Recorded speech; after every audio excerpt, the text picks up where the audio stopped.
last Wednesday of the month, so you know what time it is. It's time for you to go ahead and enter into the man cave. Real quick, what play we gonna run? You do look like a coach, though, man. You do look like a coach. But Deion Sanders is not making $93 million.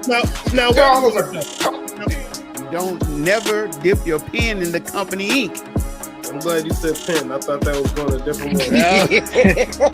No, I didn't know that was about to go higher. Well, you can clip this. If I gave you $168 million, I want to know what type of fabric software you're using on your initiatives. You know what I'm saying? If he could be described in 3 words, he's so horny at that moment. Yeah, I said that. That's going in the highlight tape. I know it is. You know, after that. Oh no, you know what I'm saying? You just ahead because once we get on Patreon, we're gonna have that platinum tier for the platform sports talk show. You know what I'm saying? We need some platinum sponsors. That's what we need. You know what I'm saying? Missy, Man, Nia Long, Friday, Nia Long, Fresh Prince Nia Long. the best man, me alone, man. Well, anyway, it was a good run while it lasted. So Then they were exactly who we thought they is.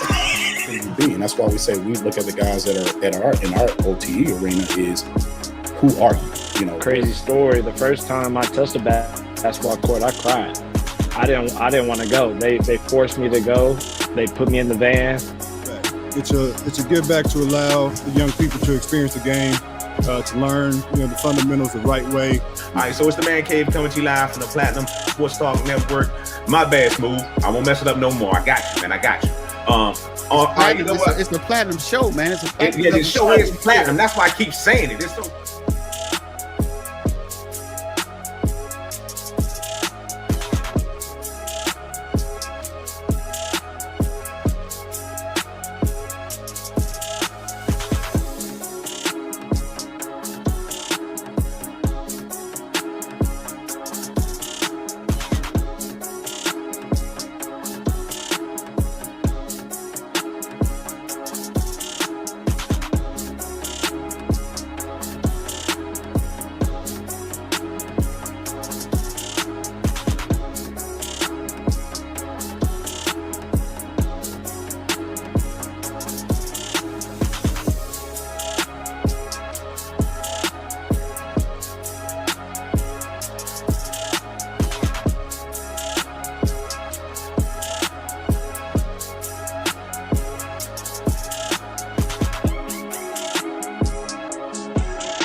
Ladies and gentlemen, boys and girls, children of all ages, tonight, for the last Wednesday of the month, the Platform Sports Talk Show is proud to present to you the Man Cave. Hello, ladies and gentlemen. My name is Stanton. I want to welcome you into this episode. For those of you who are watching for the first time, welcome. For those of you who are watching for the umpteenth time, welcome back. Make sure you tell a friend to tell a friend. Now, if you're new to this is a show where we kick it barbershop style, but we in the man cave, right? We're here to have a good time. We're here to talk sports, all things connected to sports. But if you're true to this, then you know I don't do this by myself. So I'm gonna go ahead and start bringing in my people now. I'm gonna bring this guy in first so we can go ahead and get all this out the way. Ladies and gentlemen, please welcome the Platform Sports Talk Show's resident San Francisco 49ers fan. I'm sorry, 49ers fan, T-Bone Funk. Well, hello. Any news? Anything happen? Anything going on out there in the sports? Hey, this is pretty good lighting, man. I can't even lie. We ain't like this.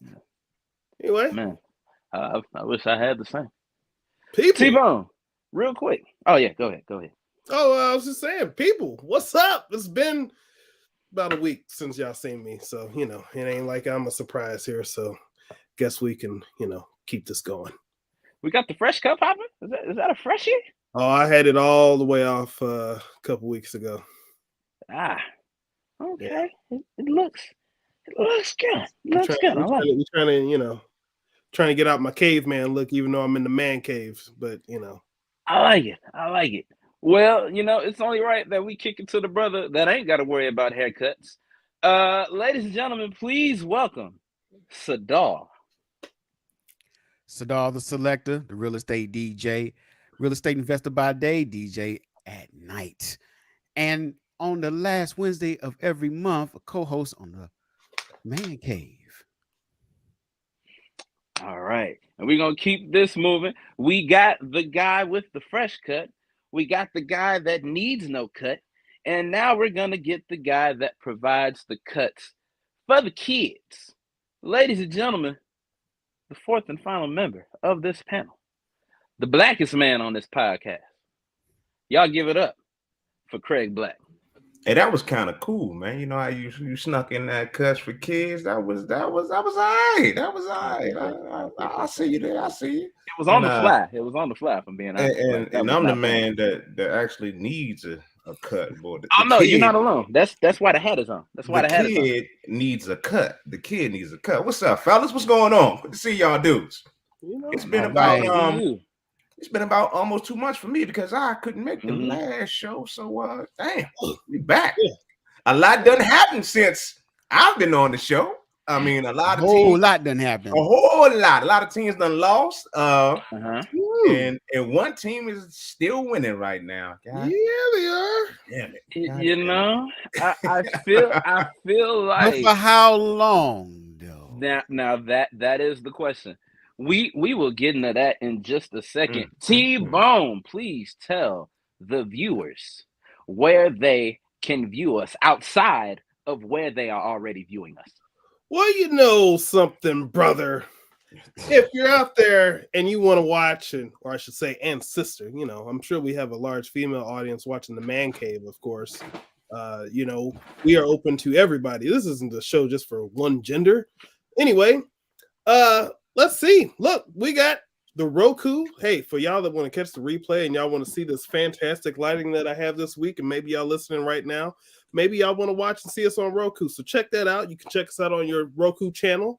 But hey, we got a large portion of people that listen to us on Hot 365 radio every week because it's always hot on Hot 365. And now you can also check us out on our Twitch channel, twitch.tv/Hot 365 radio, and you can check us out there. Hey, we also have YouTube. Hey, we need y'all to go ahead and subscribe, man. We need y'all to get those subscriptions in because look, that's what's going to help build this thing so we can be around for a long time for y'all. Make sure after y'all subscribe, make sure that y'all go ahead and hit that bell. That's Oh, right. Damn, I didn't know who it was on. That's right. It don't matter. It doesn't matter who it's on because that's right. When they go live, the people will be notified. That's right. Now, hey, let me tell y'all, right now, y'all looking at us, y'all already know it's the Man Cave. So I guess we'll talk about every week. It's the Platform Sports Talk Show, except the first Wednesday of the month is, of course, when we have Ladies Night. That's right, Ladies Night. You'll be able to catch the whole crew out there. Next week, you'll be able to hear what all the ladies have to say about the sports action. They'll get the fallout from the NFC and the AFC championship games leading into the Pro Bowl. Get to hear all about how, well, we'll hold off on that for later, but you'll get to hear what all the ladies have to say. So check us out. We're here every Wednesday, one way or another. We here every Wednesday. You get to see somebody talk about sports. And I want to shout out the flagship show. I want to shout out the Platform Sports Talk Show, formerly the Platform with Smoooth and Sadal. I want to shout that out because I just realized that this is my 5-year anniversary, baby. 5 times. Oh, it crept up on me. Crept up real good. I remember the first time I popped on this show, less of a beard, more hair up here. It was the times we had, and to see where we've come from then to now, it is definitely something to behold. So I just want to take this time to shout out Smoooth Productions. Also want to take this time to shout out Miss Williams. Hello, Miss Williams. I believe it's She Miss says, Dub. hello, gentlemen. Miss Dub. Miss Dub. It is Miss Dub. I'm sorry. It's just been, I got to get used to it. Miss Dub, because she always wins. Always. So we're going to get into it, and I have this question. Same question I have every month. What's the word, fellas? What's going on? T-Bone, I'm going to start with you so we can get it out the way. Okay. T-Bone, I'm going to start with you so we can just go and get that out the way. Oh, well, I was just going to say that I'm so glad that the Bengals were able to strive out and conquer, in their game. And, I think the 49ers were able to, they edged it out just a little bit. They edged it out. They beat. They found a way, and they took care of the Dallas Cowboys. You're welcome, America. You're welcome, America. You're welcome. We're not gonna talk about the other games that happened. No, you're not gonna highlight the other two. Those are just the two you were worried about. There was 2 other games. Yeah, you gotta have 4 games to give you. Was the Chiefs and Jaguars really a game? Yes, it was. It was. We'll get into that in a second. Was the Eagles and Giants really a game? For a minute. For like maybe literally a minute. Maybe a good. We're talking about the game. The opening game, the opening minutes of the game. The opening minutes, it was a game. After that, it was a whole bunch of hurts. A lot of hurt. Since we're talking about football, hey yo, Craig. Oh, I'm glad it's basketball season right now. We're gearing up for our Wizards to make a good run. We made a good trade. We got rid of Rui. We got rid of Rui. Picked up some good draft picks and got a good little shooting guard, my man Kendrick Nunn. So I don't know if they're still playing football right now. I didn't even know. I thought the season was over. My bad. Well, it is over for me. But anyway, yep, that's the word. Basketball season, baby. Basketball. That's the word. So, what's the word, man? Since we're talking about football and basketball here. My dog, man, you know, Uncle Shay.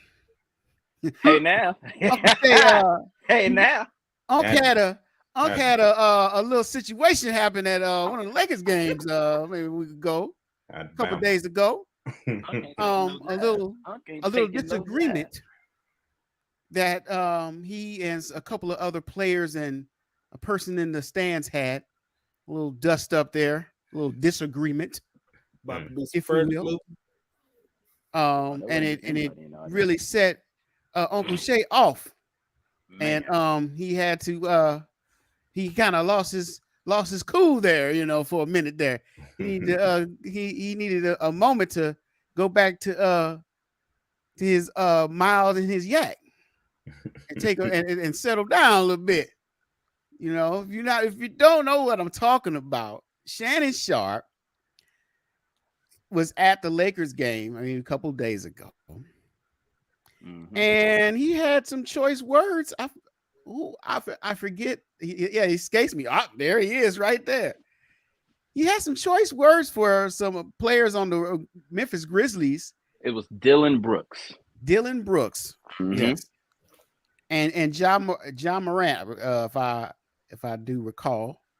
And don't forget his daddy. Somebody said something about the F word, and somebody else said something about the F word, and things got heated. Man. And so I don't know. What are y'all thoughts on this? You know, now Shannon Sharp did apologize the next day, the next Monday following. He ain't mean it. Yeah, well, I don't know about that. You know, I don't know his heart, but he ain't mean it. He did. He did. He ain't mean it. Did you see him on that court? He wasn't backing down. He kept repeating, "I bet you won't. I bet you won't. I bet you won't." I ain't never been so intimidated by a man in a cardigan before. I was scared, and I wasn't even there. I tell you one thing: when that Bama Steven Adams stepped to him, he wasn't trying to jump out there like that, though. He did a lot of jawing at Dylan Brooks and Morant's daddy. But when Steven Adams came over the side, it wasn't all like he wasn't trying to fight through that crowd that hard. They were still jawing. He wasn't trying to push past nobody, Mr. 400-pound bench pressing, you know, cardigan sweater wearing, whatever the hell he had on. I mean, it's like, come on, man. I understand. We understand you love LeBron. We understand this, but man, sit your ass down somewhere. Come on, man. I got a question. Mm-hmm. How many of those cardigans do you think sold the next day? If you go find the Amazon link right now, I guarantee you it's currently unavailable. That's not even so. He shouted out the person that made that sweater and that styled him in his apology. And so, you know, it might be outside of a few people's tax bracket, you know.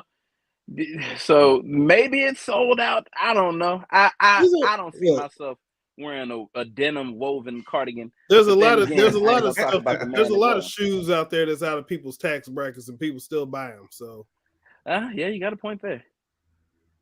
Yeah, you got a point there. But yeah, like Sadal was talking about, it was good old Shay Sharp who after countless interruptions on Undisputed, after being berated by his own Skip Bayless, to the point where he couldn't even get a statement out about, well, we're not going to go there. Put your glasses back on. Put your glasses back on. I am waiting for the day. You know what? I'll say this. I need WWE to get as creative as they can get and give us a Skip versus Shay. I want it. I don't care what you got to do to get it. I want it. Or we can bring back Celebrity Deathmatch. Oh, well, no, that means somebody got a bastard, though. I'm glad you brought that up though, because he wouldn't jump at Skip like that, because that's the paycheck. That ain't gonna happen. That's that paycheck. Which is why you got to put it in a ring to where it won't mess with your paycheck. He's smart enough not to do a bunch of stuff like that in front of the employer on the employer's time. But hey, it's not like everybody's like that. Yeah. True. Well, he's foreshadowing. He's foreshadowing, people. That was a dig. Yeah, foreshadow. Speaking of dig, let's Stay dig tuned. into this NFL divisional round. Just happened this last weekend. Four, a few good games, a few good exhibitions. Never seen an exhibition in the playoffs before, but that's new. First slate, we had the Eagles mopping the floor with the Giants. And then we had the 49ers beating the Cowboys, which, when you think about it, it's the Cowboys. Fun fact, with this loss, Dak Prescott and Tony Romo now have the same playoff record in a Cowboy uniform. 0-3 in divisional rounds. 2-3 in wild cards. I find it interesting that Jalen Hurts was born after the Cowboys went to their last NFC Championship game, grew up, and is now in that NFC Championship game while they are sitting on the sideline. I guess that also holds true for Brock Purdy, too, if you think about it. Brock Purdy wasn't even starting this week, and is starting in the NFC Championship game before the Cowboys got back there. I would give you that. Quarterbacks of the AFC and NFC Championship game. Purdy been balling. I give you that. Purdy been balling. He's been playing like he's been there before. I mean, he's just been. I've been waiting for this dude to crack and throw like 5 interceptions in the game. When is it going to happen? When is he going to do it? When is he going to turn that ball over? And he's been steady Eddie with it right now. So it's like, you gotta give the young man his props. Not yet. Not yet. Not yet? What's not it yet. It ain't done yet. Seriously, what's the line? Come on now. He done made it to the NFC Championship game. Come on, Mr. Irrelevant. Come on now. You gotta give him something right now. Just a little something. He hasn't won a damn thing. He won more playoff games than Dak Prescott. There's something to be said about somebody celebrating before they won anything. You never. But he has won a playoff game. I don't understand why he can't get some props. The dudes out there right now are probably looking at a book, figuring out what the plays are going to be. The last pick in the NFL draft can't get now one kudo. Wow. Now I find it funny. I'm not a 49er fan. I don't want. I can tell you the truth. I hope they tie for the rest of the, until they can't tie no more. But we bring up. A lot of people are bringing up the comparisons of Brock Purdy and Kurt Warner. The difference: Kurt Warner finished his Cinderella season with a Lombardi trophy. Brock Purdy hasn't done that yet. Brock Purdy also has to deal with a healthy Philadelphia Eagles. But the Eagles also have to deal with a healthy 49ers. Y'all hard to go on that dude, boy. Y'all, man. I mean, ever since he started, he is 8-0. I mean, a half a kudo. How much pressure that how about a quarter of a kudo? So just the letter K. Just the letter K. Can he get a cut? I wouldn't even. Nah. Can he get a? I wouldn't. Now I find it funny that Sadal actually picked the 49ers to go to the Super Bowl, but now he's begrudgingly doing it. He's complaining kicking and screaming the whole way there. But he did pick the 49ers to go to the Super. It's on tape. So Sadal has a history of being on the show, making predictions and hoping that they're wrong. I believe this might have been one of those. Oh no, he'll make a prediction and say, "I hope I'm wrong," and in this moment, I hope he's wrong too. Hey, seriously though, what did y'all think? Which game did y'all think was the best game overall?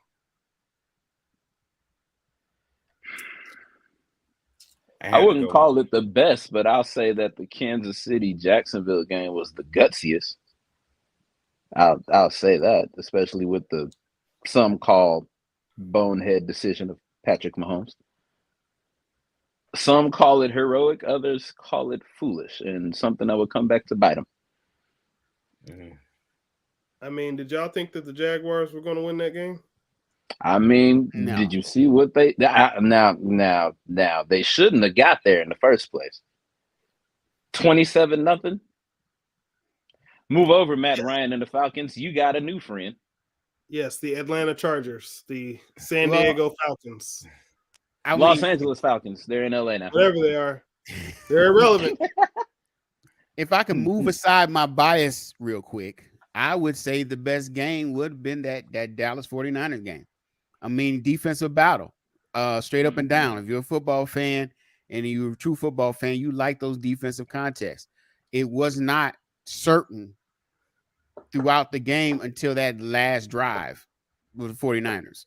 So, I mean, it could have went either way. You had the high drama of like, is Brett Maher going to make a field goal? And Can we? I mean, I know it's probably next on the next topic in a way, but it's still the same thing we're talking about right now because everybody keeps blaming Dak for them losing the game. That was not Dak's fault. That was not his fault at all. At all. How you figure? I want to hear this. Well, let me ask you a question. How many times did the Cowboys offense get on the field and they were like, quarterback, Dak, we're going to need you to just go ahead and sit down. We'll just go ahead and play without a quarterback. How many times did that scenario happen? Go ahead. You know what the answer is. None. How many times did they get in field goal range and say, kicker, you just go ahead and sit this one out. We'll just go for it on fourth down. We won't even try to get these 3 points here and there. We won't even try. Oh, Stanton. I mean, when you go 0 for 4 on extra points, I understand, but my point is that Dak was at a whole disadvantage because they had no choice but to continuously go for it on fourth down almost every time, no matter where they were at, except for if they were in punting range. They would punt the ball, but when they were in field goal range, they would not try to kick a field goal, understandably. But if they would have had the ability to kick field goals, I'm not afraid to say this, 49ers would have lost that game. If I can be serious for a moment, I heard a report out of the locker room after following the Dallas Cowboys game. Dak Prescott was so distraught and so frustrated that he threw his helmet, and the helmet too was intercepted. So we're going to ignore two. I'm not ignoring his interceptions. I'm not ignoring his interceptions, but what I'm saying is, even with those interceptions, they still had a chance to be in the game if they could have kicked field goals. Seriously. Well, they kicked. I believe they kicked a 2. 40-yarder. They didn't kick. What I'm saying is they didn't start kicking field goals until, if I'm not mistaken, the fourth quarter. He kicked a couple. He kicked the field goal before the fourth quarter. He kicked a 3-pointer. He kicked the 3-pointer, I believe, before halftime. Mm-hmm. They made a big deal about it. No, yeah, because you cracked the code. Yeah, I think it was 9-6. He kicked the extra point right before halftime, and he missed it. And then the second extra point he made, and then he made, I think it was the third quarter. There was no second extra point. The first one got blocked, and then the second time he came out, it was for just a regular 3-point field goal. Okay, well then I think that was the third. And he made that, and I'm like. But yeah, if you go back and look at that game, after that first kick was missed, which understandably so, I understand why they did it. But what I'm saying is from that first kick where he missed it, remember, they scored first as far as touchdowns. After that, he kicked his first field goal in the third quarter. Yeah, that's what I'm saying. But there was several drives where they were in field goal range and they would not try to kick that ball. Yeah, isn't the quarterback's job to lead the team? No, isn't he supposed to, ignite the team? If he can have all the tools, though, I'm just being fair to Dak because again, so how many on this offense when 11 people on the field? I don't think the kicker's on the field when they're playing 11. How many touchdowns did that? A kicker doesn't catch passes on the wide out. Wait a minute. How many touchdowns? Does a kicker hold up? Does a kicker run the ball too? Does a kicker block? Does a kicker throw a pass? I mean, you If keep the kicker saying, did block, he probably would have done better than Ezekiel Elliott did. yeah. I mean, come on now. You're trying to say it's the kicker's fault. Let's if you give me more than the kicker right now, maybe I could agree with you a little bit. But let's go somewhere else except for the kicker. Come on, give me something else. Stat line though. How many touchdowns did Dak throw? Let me look here. What did he I do? think their only touchdown. Yeah, One. I think he threw the only one. Yeah, 4-yard pass from Dak Prescott. How many did Purdy throw? He led the 14. He led 14 plays, 74 yards. 1, 2. Robbie go. Was the Christian McCaffrey touchdown a pass or a run-in? I think that 2-yard run. 2-yard run. Oh yeah, it was a run. Okay, but 2-yard run. He threw the pass that got him into. So what I'm saying is, when it came to the quarterbacks doing their jobs to get them to the end zone, it happened one time for each of them, right? Yes, because all I'm saying is though, you know why? It was because Dak Prescott threw two, not one, two interceptions in the red zone. When you're a quarterback in the playoffs, it's a small margin of error. Are we forgetting? And wait a minute. Are you forgetting that the 49ers? Are you forgetting that the 49ers led the league in interceptions this year? Even more so to not throw interceptions. Are you forgetting that? Are you forgetting that Dak Prescott threw the most interceptions he's ever thrown in his career? I understand. All I'm saying is it was a high probability that there was going to be an interception thrown in that game. Did the 49ers throw an interception? He's not the only quarterback to throw 1 or 2 interceptions in a game. People have still won from far worse. Yeah, a lot better quarterbacks have. Hell, Trevor Lawrence just won from a lot worse. He threw 3.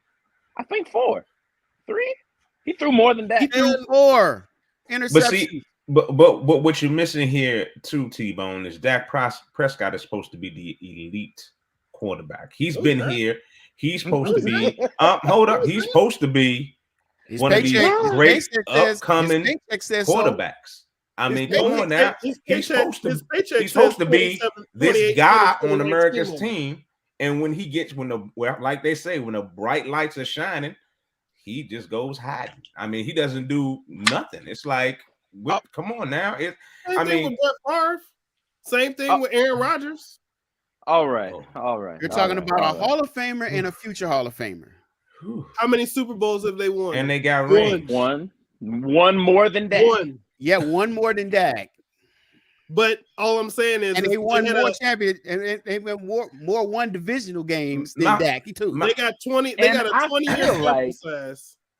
I'm gonna be honest with you. I want to see Dak ball out. I want to see Dak do good. I mean, I'm down because obviously I'm not a Dallas fan either, but I think they do. I think Dak does get a lot of flack, because he plays on America's team, and the Cowboys are so much loved by their fans and hated by everybody else. It's like it's just how it is. So when they don't do good, it falls on him. When a team loses, who gets most? No matter how bad the defense plays, no matter how good anything happens, who's the blame going to?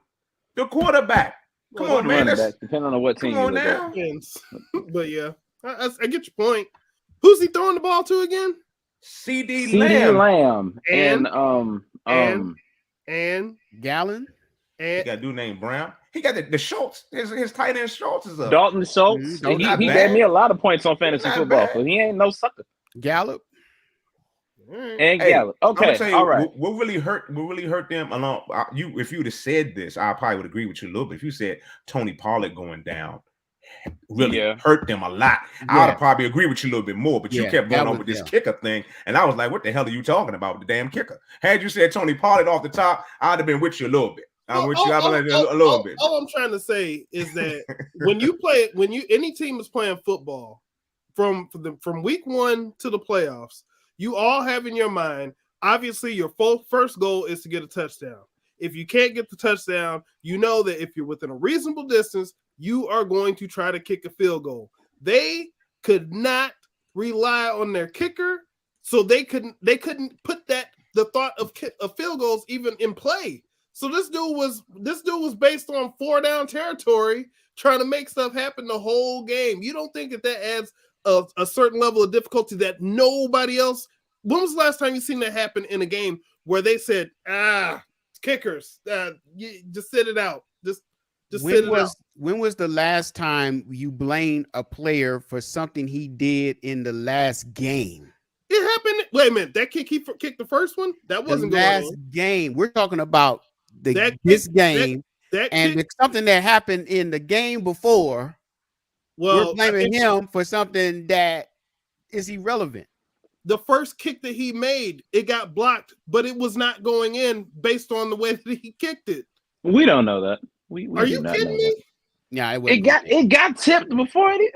We don't know that, bro. We don't know that. See the direction that kick was going. I didn't see that it was kick. not I going heard in. I heard it was. I would blame it more on the coach.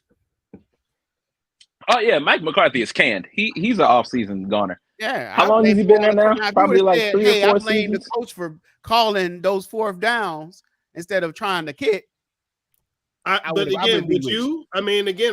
that they were in a bad spot overall. Your kicker missed 4 field goals the week before and was potentially going to miss the first one. But he only missed 1 or 2 times during the season. You got to go with the ones you've been rolling with the whole season. They didn't bench Dak. They still put him out there and all the interceptions he threw. Come on, yeah. Let the kicker kick the ball. No. Okay. Well, Dak threw 4 interceptions. We're not gonna play him for the rest of the season because we can't trust him. Nah, that ain't gonna happen. Bro, I think 4 of them. Sit him down. Like how a pitcher is, and when your pitcher ain't pitching right, you ain't putting him in the game. Trust me, I lived through this. I lived through what they call the Tony Banks era of hold the ball. Here comes that interception. And they keep starting this guy. I've been through this. Well, what's your alternative? He said Tony Banks. Who was the backup? Tony Banks. Andy Cooper Rush. Dalton Rush? Cooper Rush. Whatever his name was. Andy Dalton? No, Cooper Rush. That's what I meant. The Rush guy. Cooper Rush. The guy who took over when Dak went down and was actually playing better than Dak. Like they were on a win streak when Dak was out. So I feel like that's the other reason why they were saying both Coach McCarthy and Dak's jobs were pretty much on the line in this playoff series. And then for them to come out and do what they did in Tampa Bay, right? That was Tampa Bay was a sorry team to begin with. Let's be honest. Well, yeah, but Tom Brady ain't never sorry in the play. Well, he was last year. He was last week. Last week. Y'all gonna forget? Really? Oh, I haven't forgot because Tom Brady lost. Oh yeah, he lost like 3 times. He done lost 3 times in the Super Bowl, twice against the same team. But all right, since we're on this, we already talked about Dak. So would you say that Dak had the more disappointing performance, or would you say that the more disappointing performance was on the AFC side? With Josh Allen and the Buffalo Bills being held to only 10 points at home. If you ask Stephon Diggs, oh no, don't talk to him right now. Stephon 38 hot. That man. I feel like that clip of Diggs holding his arms out at Allen. I feel like that is up there or replacing the infamous LeBron J.R. Smith picture. Yeah, I remember. I thought we were up. So yeah, if you had to pick between these 2 quarter lacks, because they lacked ability, who are we saying was the bigger letdown? T-Bone, who say ye? Man, I'm not gonna say neither one of them because. Again, with Dak, you playing one of the top rated defense in the league. It's hard for me to think like less of him because he's facing the top defense. And okay, based on that, I guess you'd have to say Allen because they weren't playing that level of defense. I mean, obviously these are 2 teams that know each other. They're well matched, but. If I had to say disappointment, again, you talking about it's not like they played poorly. It's not like they got blown out. But I guess if I'd had to give it to Allen if I had to pick one. All right, Craig, who was the bigger bum? I'm going with Allen too. Allen was the bigger bum. He was. I just thought he was. I thought, and I still think this, that he's a better quarterback than Dak Prescott. When it comes to, I guess, being able to take over the game and being able to just do it with his feet, and and he has I think he had the weapons he has over there. I just thought he didn't show up. He didn't show up. I don't know. I don't know. Was it stage fright? He's done it before. He's balled out before. He just had a bad game. So he was more trash than Dak. I'm going with Allen. And Sadar, who's your pick? It was really close. I had to say, but I would have to say Dak Prescott. Simply because he played well, despite it being a soft team the week before, had an impressive game. You've seen the potential. And that's the thing about Dak. Dak always had this potential that he showed. But when it comes down to where rubber meets the road, he can't get it done. And if you look at the game last week, the 2 picks that he threw was like inexplicable. Why would you throw the ball, be careless with the ball in the position you're in on the field? And he just choked. And considering his long history of waiting on Dak, of showing that true potential that he has, and just not showing it every single year that they're in the playoffs, it's just all of that wrapped up into the last game as the reason why I say Dak is the bigger disappointment. Is it more of a disappointment on him, or is it more showing the 49ers is the #1 defense? This is what they do. How much is that is an indictment on him versus what you would expect from the 49ers to do? Because Dak, just beyond this year, Dak has always been this guy that has incredible potential to do well. I mean, yeah, he threw 30 interceptions. Was it 30 interceptions? I forget what it was. It was incredible. Yeah, it was a lot. It was a lot of interceptions. But then yet you see where if he plays well and focus, he's able to get it done. And I mean, you got to know all eyes is going to be on you. All the eyes are going to be on you. And just to at least be careful with the ball, Don't make careless mistakes on the field. He was just making careless mistakes that was all mental mistakes. And that was just unacceptable at a quarterback of his supposed caliber and on the caliber team that the Dallas Cowboys were. It was just unacceptable. Yeah, I will agree with you, Sadar, from his regular season showing. Of course, we have to give credit for the game against the sorry Buccaneers, all the way up to this game against the 49ers this past weekend. I think it is safe to say that Dak is whack.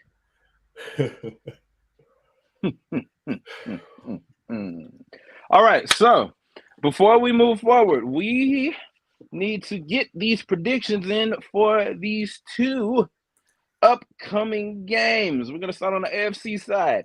We've got the Bengals looking to be 2-time AFC champions back-to-back, trying to get back to the good old Super Bowl, but to win this time. Going up against the Kansas City Chiefs with Patrick and all his Mahomes. Craig, what do you see going on? Who do you see winning these 2 games? This is a tough one right here, because only reason is because I don't know how I don't know if Mahomes is going to be like even 40%. I mean, which is he going to be able to move? What are we going to see out of Patrick Mahomes? That's the big key with me. Now, if we can get a 95% Patrick Mahomes, I think he'll be able to pull it out this year. I think it's like I think he wants this so bad that he's going to make it happen. He's going to pull it. He's going to win. They're going to win. But if he's out there the first series and he's out there limping around, it's a wrap. Burrow and Chase, they're like a machine. It looks like Montana to Rice right now. It's crazy. So I want to go with Kansas City so bad, but I'm going to go with the Bengals. I got the Bengals. All right. T-Bone, who do you think your 49ers are going to face? And there's a think on both sides, because first of all, how you know I'm picking the 49ers? These are picks. These aren't what I want to happen. But yeah, I'm picking the 49ers.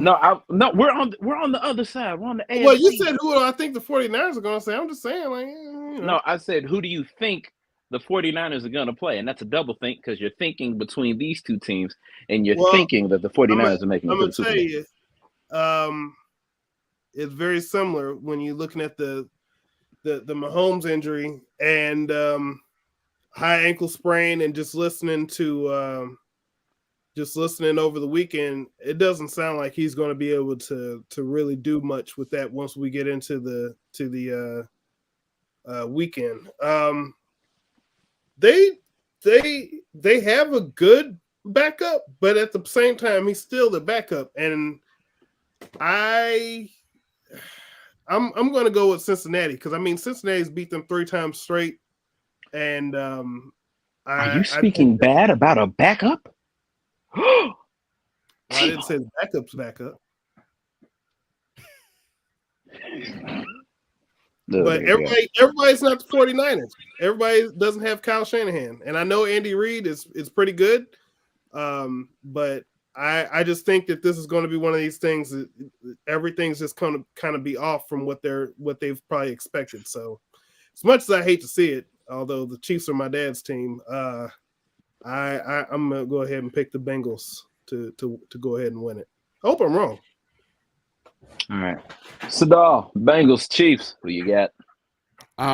This game, I'm gonna have to give our producer credit here.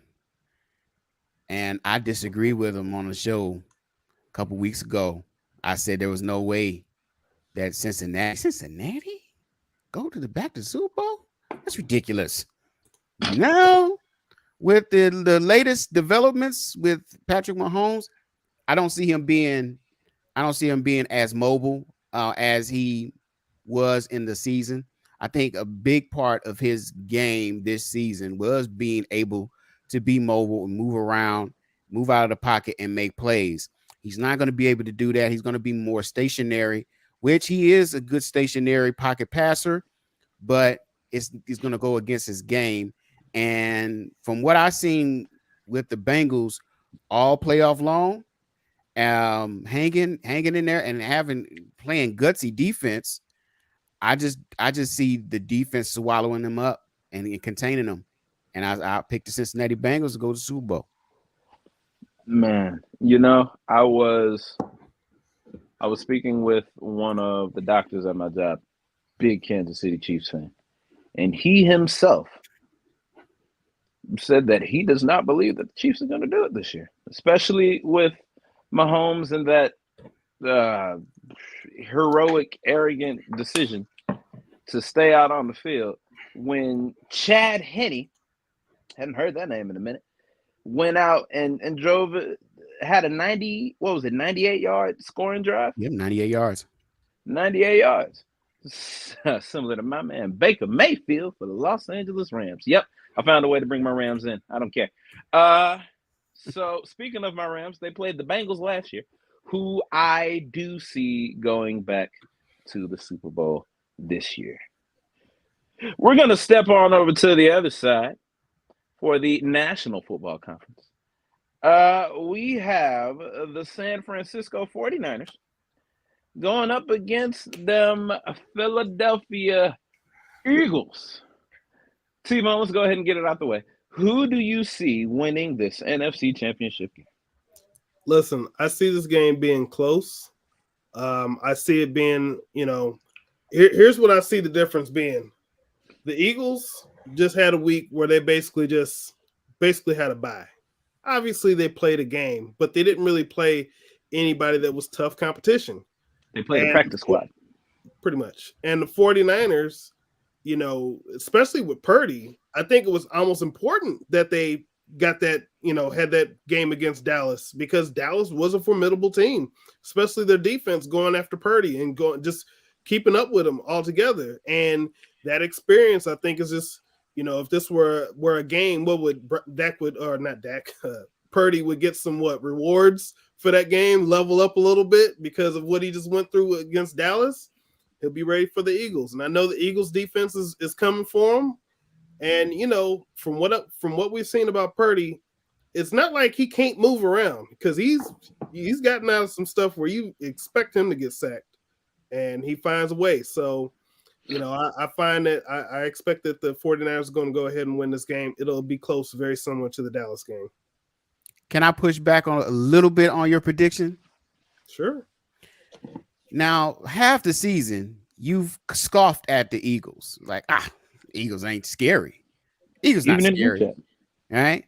So you said this like half the season about the Eagles not being that scary. They're not really that good. But yet you pick a close game against the 49ers. I don't get it. I would expect you to say, the 49ers are going to blow them out. Why don't you say that? Why would I say that? I gave the exact rationale. I gave the exact rationale as to why it's going to be close, because the 49ers are going to contain them from scoring, but at the same time, the Eagles have a pretty good defense. And what I said is that they're going to go after Purdy a lot, which is probably going to cause a lot of disruption. I think he'll find a way to get out of it, but ultimately, that's why it's going to be a close game. It's going to be low scoring. This isn't going to be like a high scoring game where people are just going to be scoring at will. It's going to be low scoring, very similar to what we saw this past week. Well, it's very different from what you were saying about the Eagles maybe a couple of weeks ago before the playoffs started. He's trying to be unbiased for the show. So the whole, geez. Okay. I don't know. I just wanted to bring that same energy from what he was talking about weeks ago. As I said, they're not scary. Doesn't mean that. Again, it doesn't mean that they can't do anything. I said winning. I said they're not scary to me. Who have they really beaten? They beat the Vikings and the Giants, two teams who we didn't know who was going to win that game between the two of them, because we were like, can't trust either one. So why not? If you're saying, what, I don't know. If I were the way you were talking about them, they wasn't really as formidable as anybody. That wouldn't make sense for me to make a bet that they're going to blow them out. Like, no, I'm being realistic. It's going to be a close game. Now you be realistic now, since they're getting ready to play. Okay, move on, Stan. I mean, I just think he's truly trying to be biased. You know, we are about to get through the entire NFL segment, and we haven't seen that god awful sweater once. So I think he's trying to be unbiased this week. Maybe it's nerves.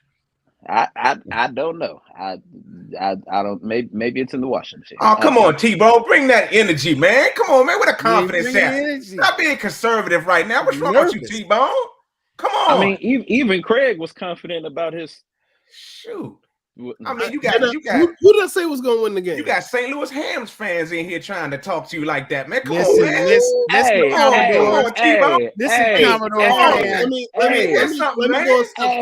me go a step further. Dak threw 2 interceptions. I predict that Jalen is going to be hurt when he throws 3 interceptions.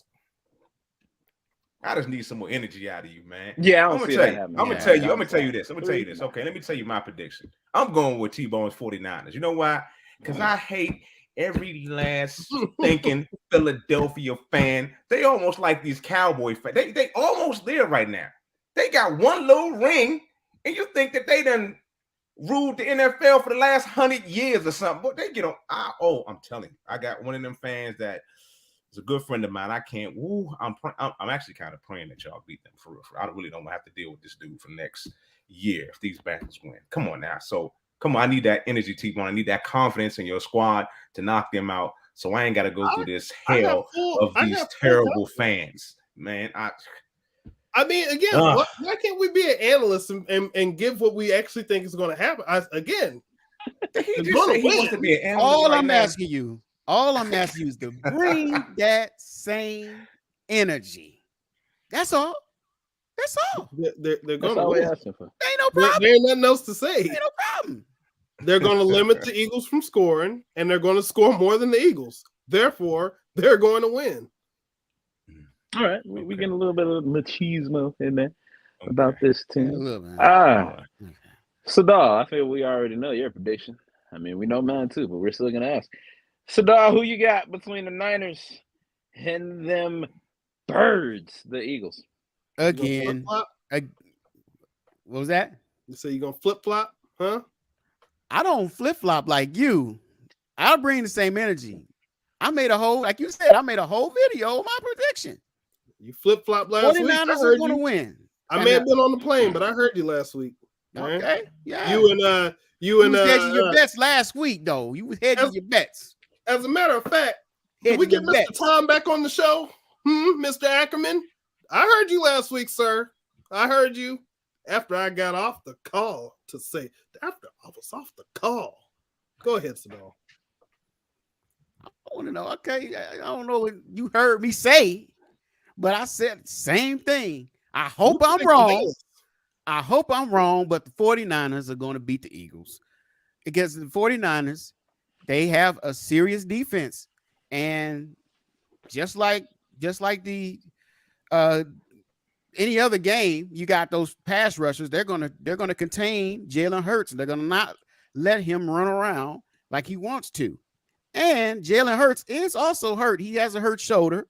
And all the way to the point where the coaching staff was teaching him how to fall on his left shoulder rather than his right shoulder. Now, he did look good passing, but anytime you got to train yourself to learn how to fall a certain way, are you really that healthy? Hey, wait a minute. What are you talking about? I had to learn how to fall. What are you saying? What are you saying? I'm not I wouldn't even insinuating that. You got a point. I wasn't even insinuating that. When you said that, I'm picturing Jalen Hurts. We're talking about football, not professional wrestling. I'm picturing him going through bump day right now. I was just thinking that taking a bump. Man. You guys are not playing a contact sport like football where you don't know how you're gonna get it. But with all seriousness, I think the 49ers has just got a tough defense. They're gonna go and protect their third string quarterback's mistakes and cover them up until they get to the Super Bowl. Well, shout out to my good friend Stephanie. Philly born and raised, diehard Eagles fan. Fly, Eagles, fly. I believe it'll be a close one. I believe it might come down to a game-winning drive or just a field goal, but I do see the Eagles pulling this one out. So that means that right now. Why is it okay for you to say it's a close game, but it's not okay for me to say it's going to be a close because game? He wasn't touting half the season that, the Eagles not as scary. They're not as scary. They didn't play anybody. He didn't say that for the whole half of the season. That's all we heard every week was when we talk about, the first place Eagles. Oh, man, they're not that good. They're not that scary, whatever. And now, since they're getting ready to play your 49ers, oh, man, they're a tough team. It may be a tough game out there. I don't know. I'm going to pick the 49ers. Wait a minute. Hey. Bring that same energy. What is say the 49ers going to blow out the Eagles. If that's not my expectation, that's not my expectation. If that's not your expectation now, then what was that then? I want the Eagles to lose so bad, man. Come on, help me out, T-Bone. Give me a little bit more energy, man, because I just can't. I won't be able to live my life with these Bama's make it back to the Super Bowl, don't pay attention to T-Bone. He's not sure. Come on, man. He's not sure of himself. Come on, T-Bone. If I, the person who is a fan of the team that hates why am I that defending guy, the 49ers right now? If I'm a fan of the team that hates his team, I'm not using that as my reason for why they will win. If we're being honest, all the way up until they met your Commodore football team. We are the only team that beat them Eagles with Jalen Hurts starting. I would like to point that out. But go right ahead. You can go right ahead. I mean, call us what you want, but we are the only team that did that. You did win, but then in just 1 week, you all's playoff chances came and went. But like y'all, like the Hams did in week 1. But go right ahead. Go right ahead. Keep going.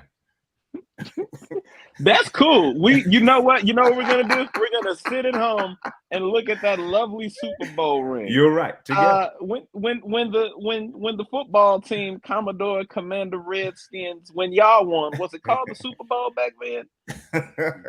Was it the Professional Football Championship? Right, the PFC. But hold up, what city did that team win in? Was it St. Louis and it Los was St. Angeles. Louis. Okay, all right. It was St. Louis. All right. Is there a team it was in 1999. Is there a team in St. Louis, right? Okay. There is the XFL Battlehawks starting later on this year. Make your point. At least our team. Make your point. Came and went. There's no team there. Twice. There's no team there. Your Commodore. First of all, wait a minute. What team are you rooting for? Is it an imaginary team? Who are you rooting for? An imaginary team? What you're not gonna do? No. What you're not gonna do is disrespect our former guest, head coach of the St. Louis Battlehawks, Anthony Becht. At least his team is in St. Louis. I respect that man. Okay. Your team has been in Washington and brought nothing but woes. They should have called y'all the Washington Woes. Hey man, change their names. If y'all like eating them ham sandwiches, go right ahead, man. Go right ahead. I love a ham sandwich. Meanwhile, you got to be a commander of a football team ran by some. Anyway, y'all change y'all name more than Sean Combs. Here's the Rams football team.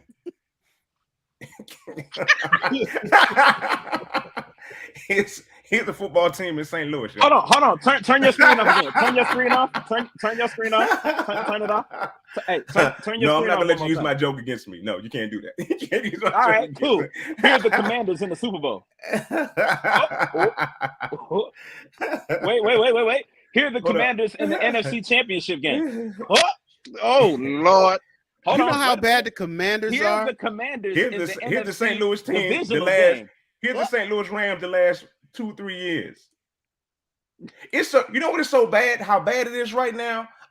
This is nothing against Mr. Beck and the XFL, but they got y'all going to another league.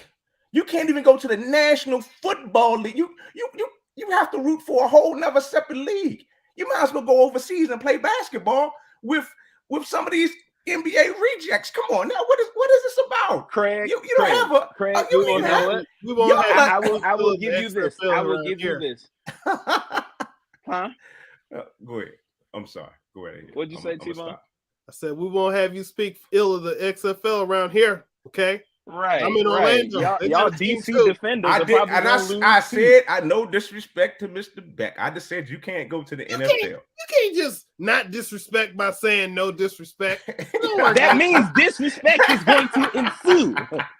No disrespect. I put disclaimer before I disrespect. How about that? That's what everybody does. I don't mean to offend you, but and then offensive. But Craig, I will give your team this. Back when they were the Redskins, I feel like they were added in to be the face of diversity and inclusion. Oh no, the hell they weren't. I'll admit all day, y'all. I won't even sit here and mess around with that. I am highly against the Commanders organization from the field, not from the field, above the field up, whatever that is. I don't know how to say it, but nevertheless, we're players only. I support my players. Everything else in the organization is trash, and I'll agree with y'all 100%. I'm a fan of my players, and that's it. I can't go anything. This dude Daniel Snyder, his whole management, they're garbage. They might. And that's how we feel about the Rams. So what's with all this fighting? They might as well, it's terrible because, and I'm hoping Jeff Bezos finally buys his team and lifts this damn curse off us. I don't know. It's just they are the worst management organization in football. They are terrible. Can I tell you something? Yeah. You can hire Jeff Bezos. You can hire every single Amazon driver, but that ain't gonna deliver a Super Bowl. And what's going to bring the Rams back to St. Louis? Oh, anyway, Stan Kroenke's death. Amazon delivery man can bring them back. Stan Kroenke's death. That's it. You know what would be interesting? Hey, what if the NFL came up with their own NIT tournament? I mean, then the Rams and the Commanders could play each other. Oh, that'd be great. Y'all could play each other for third place. You know what? 7. He gonna come climbing. I'm trying to get your hype on your team, man. Can you get hype on your team just a little bit? My team's about to be in the Super Bowl. I feel like and our team was there last year and won. I think you're trying to see CYA a little bit. I think you're trying to CYA a little bit, man. Come on, man. They're going to win. There's no doubt about it. I want to be very clear. I'm trying to give my unbiased opinion of how I think the game is going to go. Limit of points, but my team will win. T-Bone is trying to convince himself that his team is going to win, but he's not sure. So let me put on a good face for the show. Show him that I'm very confident in this. I am your conscience. I know it was coming. Wow. So yeah, I will say this: 75% of this panel are watching other teams play, and T-Bone, come next month, you will be on that sofa too. Come after February 12th when we sitting back with the championship. Y'all gonna be sitting back with confetti of another team's colors. Y'all gonna be sitting back with regrets. I do hope y'all get there. I really do. And we hope you get there too, Craig, because we one can only dream. Yep, I'm just trying to debate. Would I rather see them face the Chiefs or the Bengals? I mean, because if we beat the Bengals again, I mean that's the third time that we would have beat them in a Super Bowl. You know what I'm saying?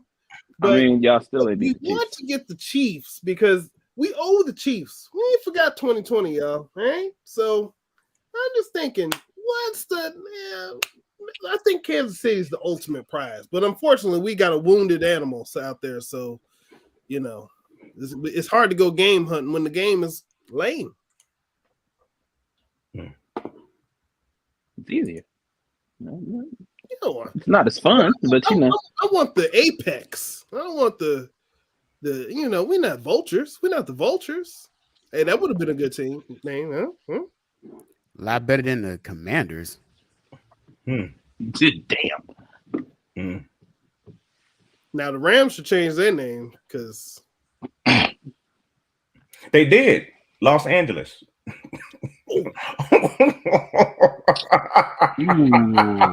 Oh man.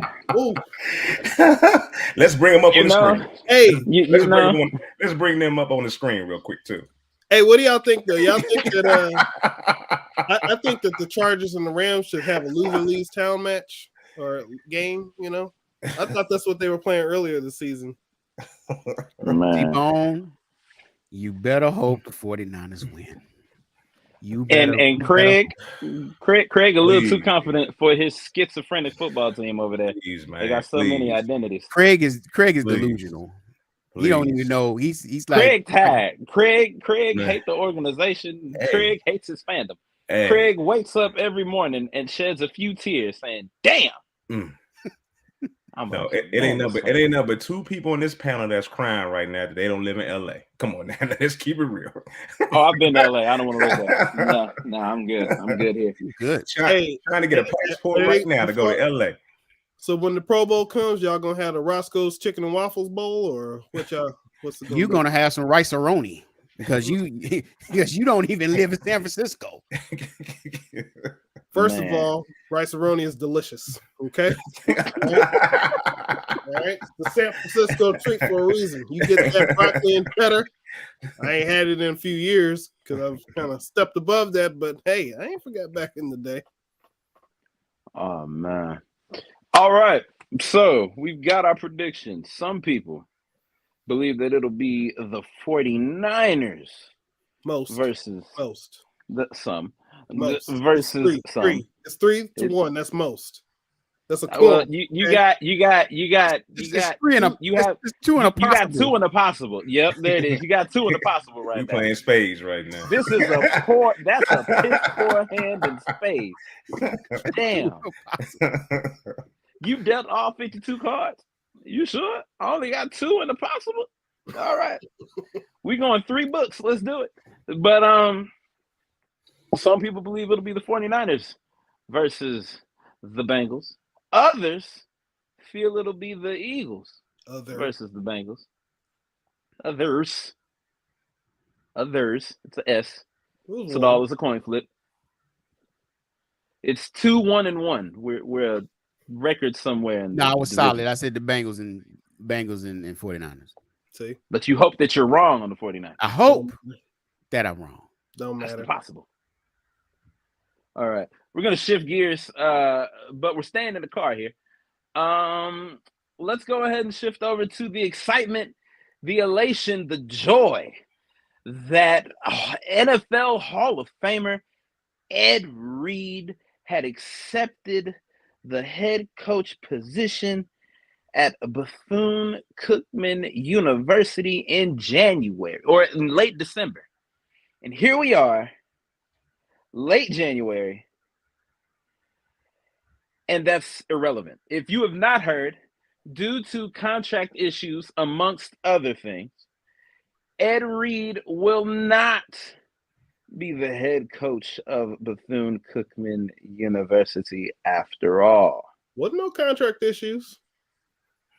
That's what they labeled it as, and that's why I said amongst other things. No, they said it wasn't ratified. That's not a contract issue. There was a reason it wasn't ratified. Those are two different things.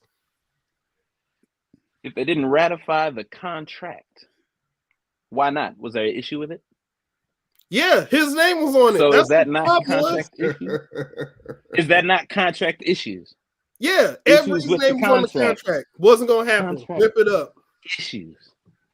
All right. Well, you know what? I'm gonna toss it to you, T-Bone, because you said you had words for this, and I'm gonna allow you the time to get those words out. I've been waiting a while for this. Ever since you said it, I've been waiting to hear your reaction. Well, first, I like to be fair. And I would just, before we even get to the main issues, I just want to hear something straight from Ed Reed's mouth about what he had to say very directly. So if we can cue that up, let's hear from Ed Reed. We gonna ride through the fence they ain't fixed the fence. We about to ride through this fence. This ain't even football side. This ain't even the football side.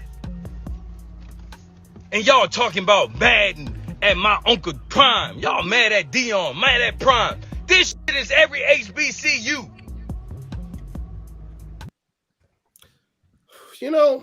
When I heard him say that very specific part, I had a reaction, and luckily I was able to pull up the footage from my brain when he said that. Can we pull up what was going through my brain at the time? HBCU. Wow, dude. Yeah. Keep my HBCUs name out your mouth. I'm going to, okay? Yeah, that's what I was thinking at the time, all right? Because when he says it's all HBCUs, first of all, bro, you ain't been to all the HBCUs out there, so don't talk about, don't speak about, don't name names of nothing you know nothing about. Don't talk about our HBCUs. You ain't a part of it. So shut up forever. All right, about that. Here's the thing. Ed Reed comes out there. He says he's going to become the next head coach at Bethune-Cookman. Are there probably problems at Bethune-Cookman? Yes. Does he, in the time that he's been there, really did he have enough time to take a deep dive to understand what those problems are? I would probably guess not. And on top of that, the reaction that he had in all those videos tells me there's something more with that than whatever the issue was at the time. You know what I mean? Like, you can't tell me that he was that upset to the point where, one, he became completely irrational and thought it was okay to go on Instagram Live, IG Live, and then start blasting the school, the university, all HBCUs, showing stuff and naming a bunch of things, dropping a bunch of expletives, talking about that, and you ain't signed the contract, boy, you a fool. You a fool. If you gonna talk like that, you ain't signed the contract, and then thought, hey, no big deal, right? Huh? We're just talking. No, you weren't getting hired after that, and then getting mad because they said, well, nah, we don't want you now, bro. Everybody's fooling. I don't know what the rationale. I don't know what it was, but come on, man. Like, what did you think was going to happen when you did that? To me, it would have been more respectful or respectable to me if he would have done what he did and then said, you know what, I just can't be here. I'll find someone else somewhere else. Follow me there or whatever. But to do that and then expect that you were going to get the job, you would not do that if this was if you were at some other school. If he was at Daytona State College, you would not go and say all that stuff on a camera and expect to have your job. You would not say it was all state colleges across the country. You would not say it was all Power 5 schools. It's all of the SEC schools if there was a problem at one school. Bro, you say stuff like that because you think that you can. You think that you say stuff like that because, you have no respect overall. So, like, look, you got a problem with something. One, you can't tell me there was enough time that he even took there to try to fix said problems. You can't tell me he had enough discussions to know that if there was a problem, that there was going to be no solutions or anything like that. Are there problems? Most likely, yes. But you can't tell me that you worked on or tried to work on or attempted to work on those problems in that short time that he was there before he was even hired to do anything. It's just disrespect overall. And the part that makes me more upset, and I'll stop in a second, but the part that makes me more upset is that when you do stuff like that, one, he brought up Deion. Like, why? Deion ain't got nothing to do with this. Deion ain't got nothing to do with Bethune-Cookman at all. Deion ain't got nothing to do with any HBCU except for Jackson State over the past 2 years while he was there. Why are you bringing up Deion? It makes me wonder, did you have a chat with him and he maybe said some stuff to you that made you kind of go into this looking at things a certain way and then something triggered him to have that reaction? Could be. I'm not going to say it was. But, again, like I said, you do like that was all uncalled for, all just messed up. Like, I just think that he had no respect for HBCUs going into it. He thought this was some type of charity. He was some type of bigger than he was, and then found out the hard way when they said, "No, we don't want you." That stuff just ain't gonna fly. I'll leave it alone. All right. Well, I'll say this. I agree with a lot of what you said, but I think Ed Reed's personality is what it is, and they got the best stuff. From a professional standpoint, it was wrong. What he did, it was wrong. But that is who Ed Reed is. He was being himself, and he just didn't know how to deliver the message. And I feel his passion. I love his passion. And I just think, I don't know if some of y'all saw his interview he did with Roland Martin. He had, he had the guy sitting with him. Mm-hmm. Every time he had his anger translator in the opposite way with him that in that interview, trying to speak for him because Ed couldn't keep it together because that's who Ed is. Ed is not that coach that's going to be giving you press conference talks after the game. He needs to be just like Bill Belichick. Yes, no, great game. Okay, thank you. That's it. I'm gone. Because if he does it, you're gonna get that. You're gonna get the Ed Reed that's so passionate that he can't control. He can't cut what he's saying. And he actually, and I disagree with the point that you talking what he said. Why did he bring up Deion? Because Deion is his mentor and coaching, man. Deion he watched what he did, and Ed has a passion for the kids, passion for the game, and he watched Deion. He wanted to bring that to Bethune-Cookman. I mean, let's keep it real. Ed Reed doesn't need that money from Bethune-Cookman. He doesn't. Bethune-Cookman and the kids need Ed Reed. Ed Reed doesn't need them. Let's keep it 100%. That's what it is. It's about his love and passion for these kids in the game, and you can see it. But he is just not. He's cut from a different cloth. He's not. He doesn't have that professional side. He can't articulate in a way when he's angry. When he's angry, he's that ball hawk coming down, trying to pick off the ball, or smash you in your mouth for come across that middle. That's who he is when he's angry, and you saw it, and that's what it was. And you're right. You're right. Why would somebody hire you after you did that? What you did? That's kind of true. But you see what the reaction was with the kids. He connected with the kids. The kids down there protested and doing what they're doing. Because it's a lot wrong. It's more of a community issue, and he pointed it out. And he pointed it out in the wrong way. Had he said everything he said and spoke like this, T-Bone, if he spoke like you when you were talking about your 49ers trying to beat the Philadelphia, he wouldn't be fine right now. If he gave the same type of energy that you gave about your 49ers, he would have that job right now. It said the same thing, but he didn't. He was out there screaming and yelling and, giving all the energy. If he just was calm and collective with it and said what he had to say, I believe they would have. That contract would have been ratified. It would have been. It'd have been a done deal. That's just my take. We'll go right ahead. There you have it. He said, "No, I agree with both sides here. I was able to see the Roland Martin interviews with the president, and then the one with Ed Reed and his anger translator. His calmness translator. That's what it is. His calmness translator. His calmness. She was the total opposite. I can't make heads or tails of it. Both sides, of course, embellishes one another. So the only people that really knows what's going on campus is the students that are there, the students that are on the football team.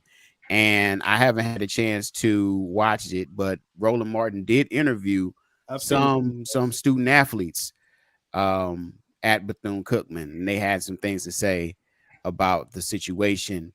I just like to hear T-Bone's explanation, because I think we got into it a little bit into the discussion about why the students are protesting. I just want to hear his side of the issue on that.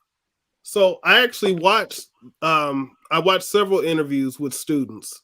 And because again, I don't want to go into this with a just completely biased, like, oh, there can't be anything wrong. I'm not trying to say that at all.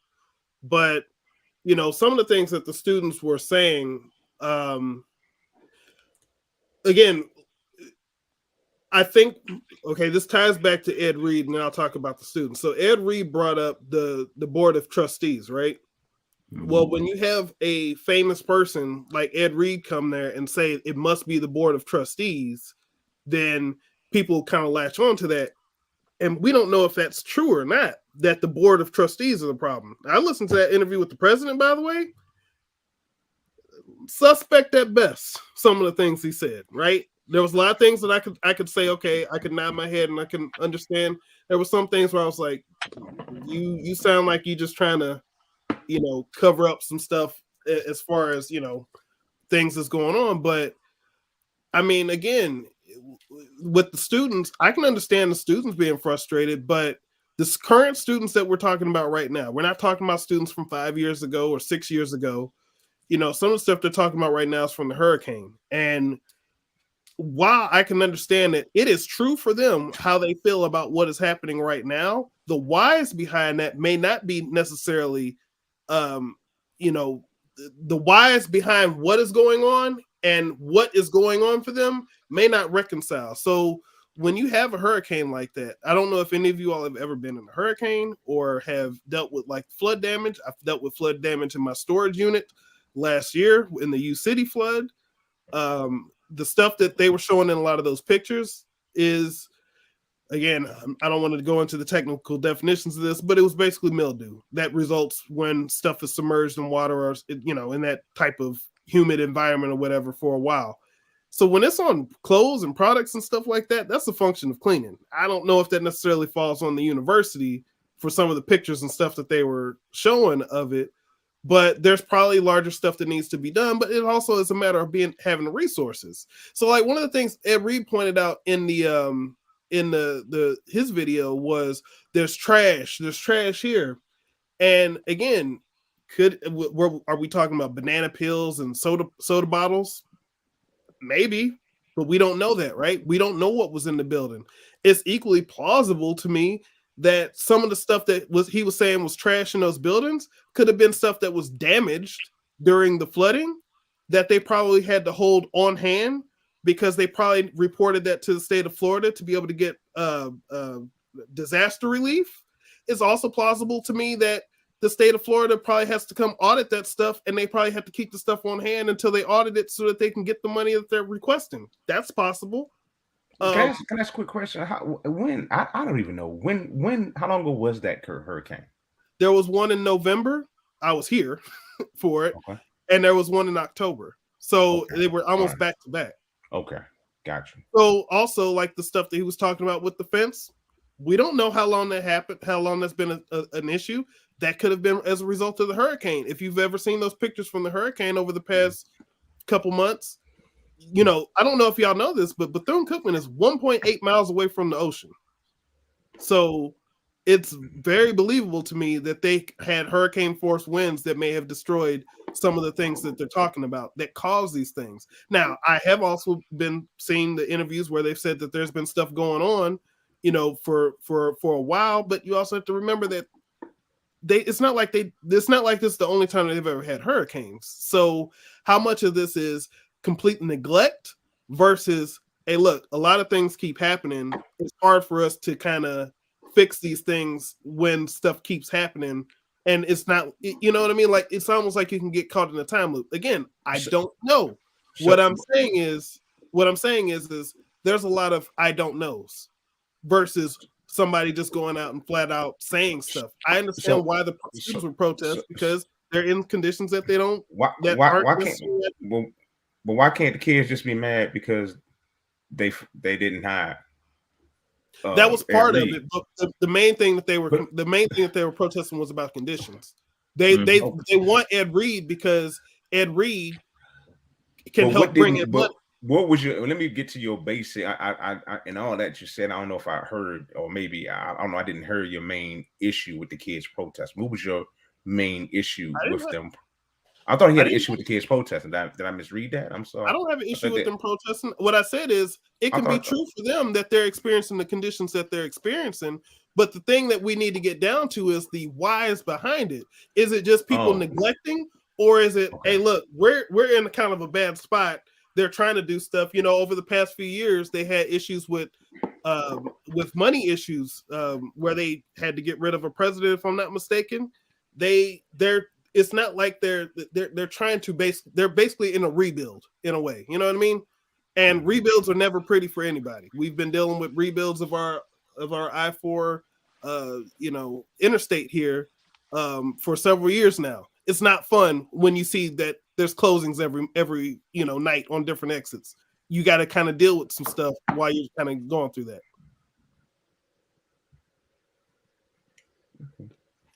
All right. Again, I fully believe there's probably some people who aren't doing what they're supposed to. There's probably some better stuff that can be done. But like the stuff that Ed Reed was saying, there's no way that he had enough time to be able to say that he gave an honest, good faith attempt to work with people when he hadn't even signed a contract yet to do anything.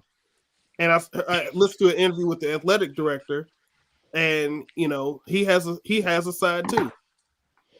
Well, I guess we don't know, like things you don't know. We don't know exactly what Ed Reed was seeing when he was trying to talk to people on campus and moving around in the conversations he had in the time that he was there, because he was there for a little while before all this happened. Was he there for at least 2 weeks, at least 2 or 3 weeks, wasn't it? Or was it that ain't a long time? He had got hired. You can talk. You can have a lot of conversations with people in 2 and 3 weeks. That's enough time to get a feel for what direction they're going in. You can fill out your bosses or the people that he was told about what the facilities were. Like, we don't have this, we don't have this, we don't have this.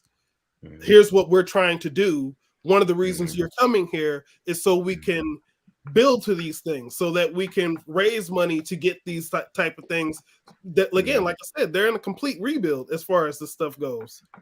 So it's believable to me that they gave him the expectations when he got there and saw it in person, that he may have been triggered and thinking that, again, coming from University of Miami, where they have all kinds of resources put into that football team because it's a money-making machine for them, it's totally plausible to me that in his mind, that the only reason stuff could be as bad as it is because everybody's taking all the money, because in his mind, they get the same type of money that Miami has, so why don't they have these things?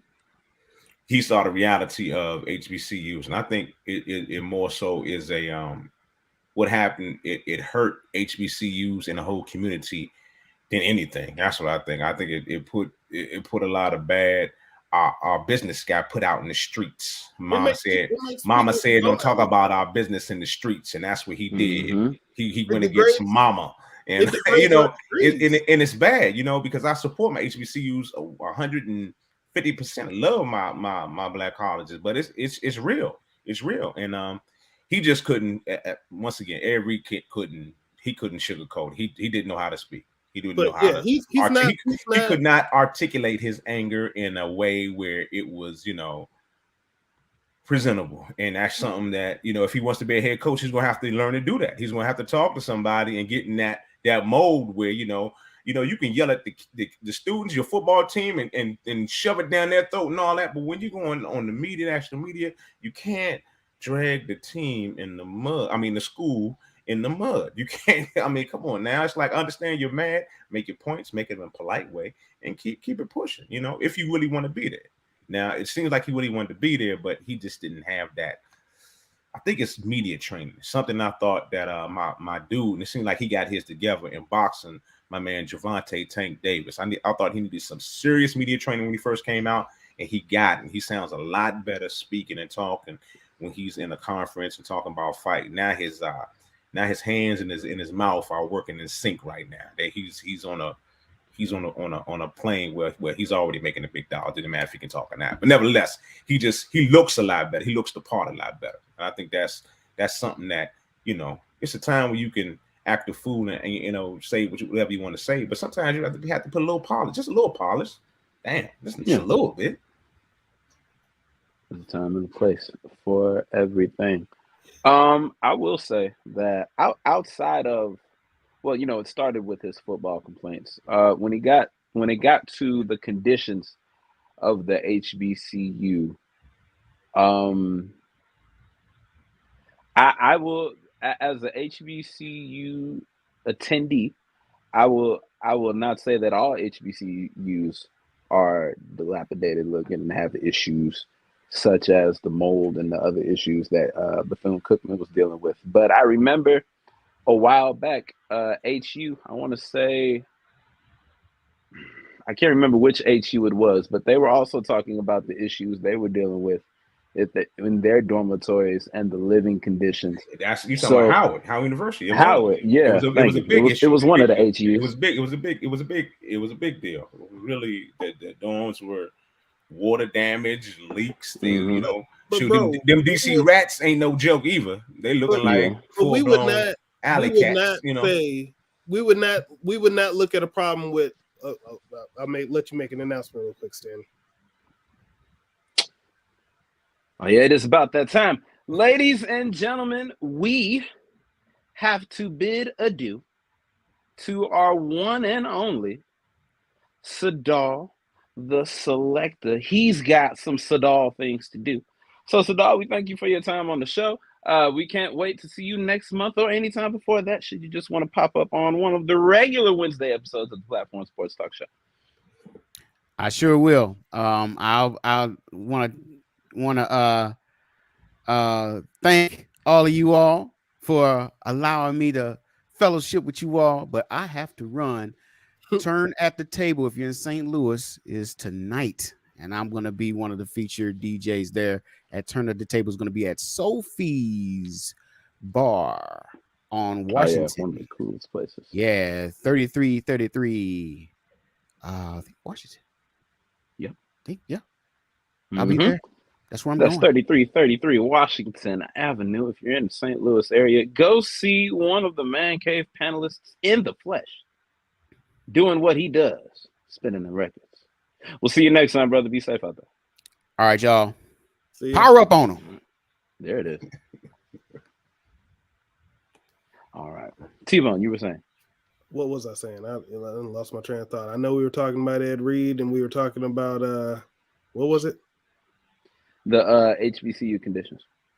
Yeah, not all, but some. Okay, so what I was going to say is like, see, this is the problem this is the problem when I had, and this is why I played that first clip where he says it's all HBCUs. Like, dude, if there was an issue at Florida State, we would not be saying, man, it's all the Florida schools. It's University of Florida, University of Miami.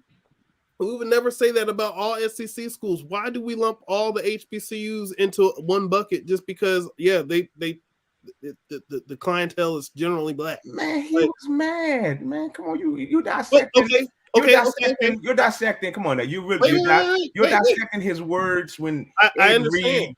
Has the where he would just rant. You can't dissect a rant. Come on now. If for those of you who watched, and I wish I would have sent the clip, but this morning Shannon Sharp is saying this is repeating. It's most HBCUs are like this. He said that I think he said Alcorn and Prairie View, their conditions might be worse. So like you want me to take the you gonna make a point with the dude that wears a jean, a denim cardigan sweater? I bet you won't say that to his face. I bet you won't. I bet you won't. I bet you won't say that to his face. You some guy. Look at this. Look at that. Come on, man.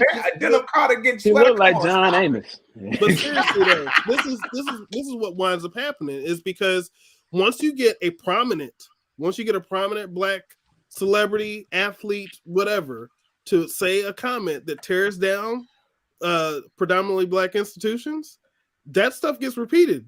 And then you have Shannon Sharp, whose audience I don't think is a predominantly black audience, watching Undisputed. You know, once you see, I know, but what I'm saying is once you see that happen, go pull up YouTube clips. And just pull up every Bethune and start looking at the clips and seeing this is my thing. It could be the commentary starts being about HBCUs. It could be a good thing, and it could be a good thing. We're getting some commentary out there about HBCUs. People are talking about this.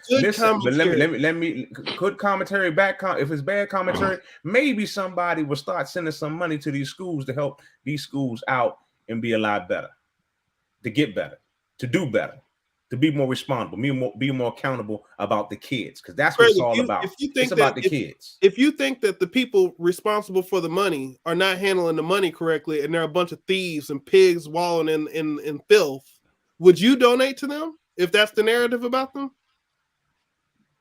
I don't know. No, I wouldn't. I answer your question. So all I'm saying is that now the narrative has become that these are just a bunch of dirty, they don't care about nothing. You can't once again, you just mentioned two people that said it. So we changed the whole narrative. Great. Why are you looking right now? I think more of a narrative happened about HBCUs, and I think Dion had a more effect on the narrative of HBCUs than what Ed Reed just did or what Shannon Sharp said yesterday.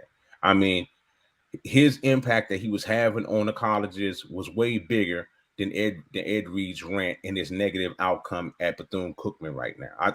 And you know, well, how about this? I'm hoping that, because I can't say that for certain, but I do hope maybe somebody steps up. I mean, I support my HBCU as much as I can, and I give Bowie State University all my love, my effort, my pride, everything I can. I give them some of the money out of my pocket. I can't give all the money in my pocket because I'm, my pockets ain't that deep. But it is what it is. I just want to see them as a whole grow and become better institutions. And I know it starts with the education. A lot of these schools been getting a lot of money donating through the Bezos. They gave like $58 million to a lot of different HBCUs in the area. I believe in Maryland, I believe Bowie State, Morgan State, and another school got $1 million courtesy of his ex-wife.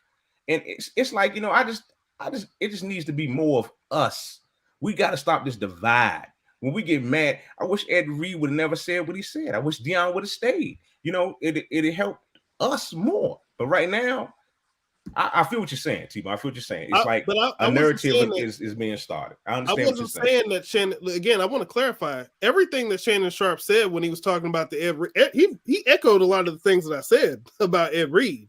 Mm-hmm. What I'm saying though is that in the conversation, it now that it's been said now it goes to most. It's just that stuff starts getting slipped out there. And people start thinking that, you know, they're all irresponsible out there, and it hurts recruitment. It hurts a lot of things. And I understand fixing things, but you can't tell me that Ed Reed met with enough important people to have his ideas rejected in let's call it 2 weeks. I don't think he was there for a full 2 weeks. I think he had just came there that weekend because he was looking for a place to live and happened to come by campus and then started going around.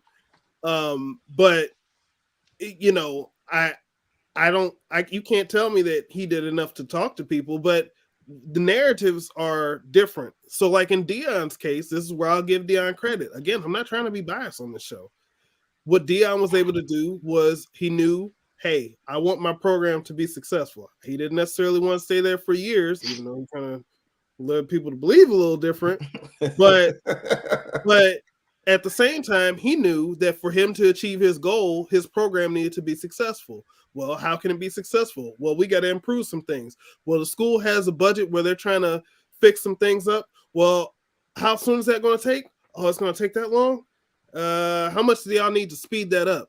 Oh, and by the way, when y'all speed that up, I want y'all to add this, this, and this. That's what Deion did. And he knew what that was. He got his partners from Walmart and other places to come out there and help. But like you can't, it's completely irrational to me for someone's first reaction to be, you know what I think is going to be a good idea today. I'm going to go on IG Live and I am going to trash everybody. So, you know, that's just not smart. And this is why, no matter what, Ed Reed, that guy, he can't be a head coach unless it's in the well, maybe not the NFL because he's got to deal with a whole different set of issues because there's only like 2 or 3 that look like him that's probably coaching. But he'd have to be in a place where everything's already set up and he's got a huge budget.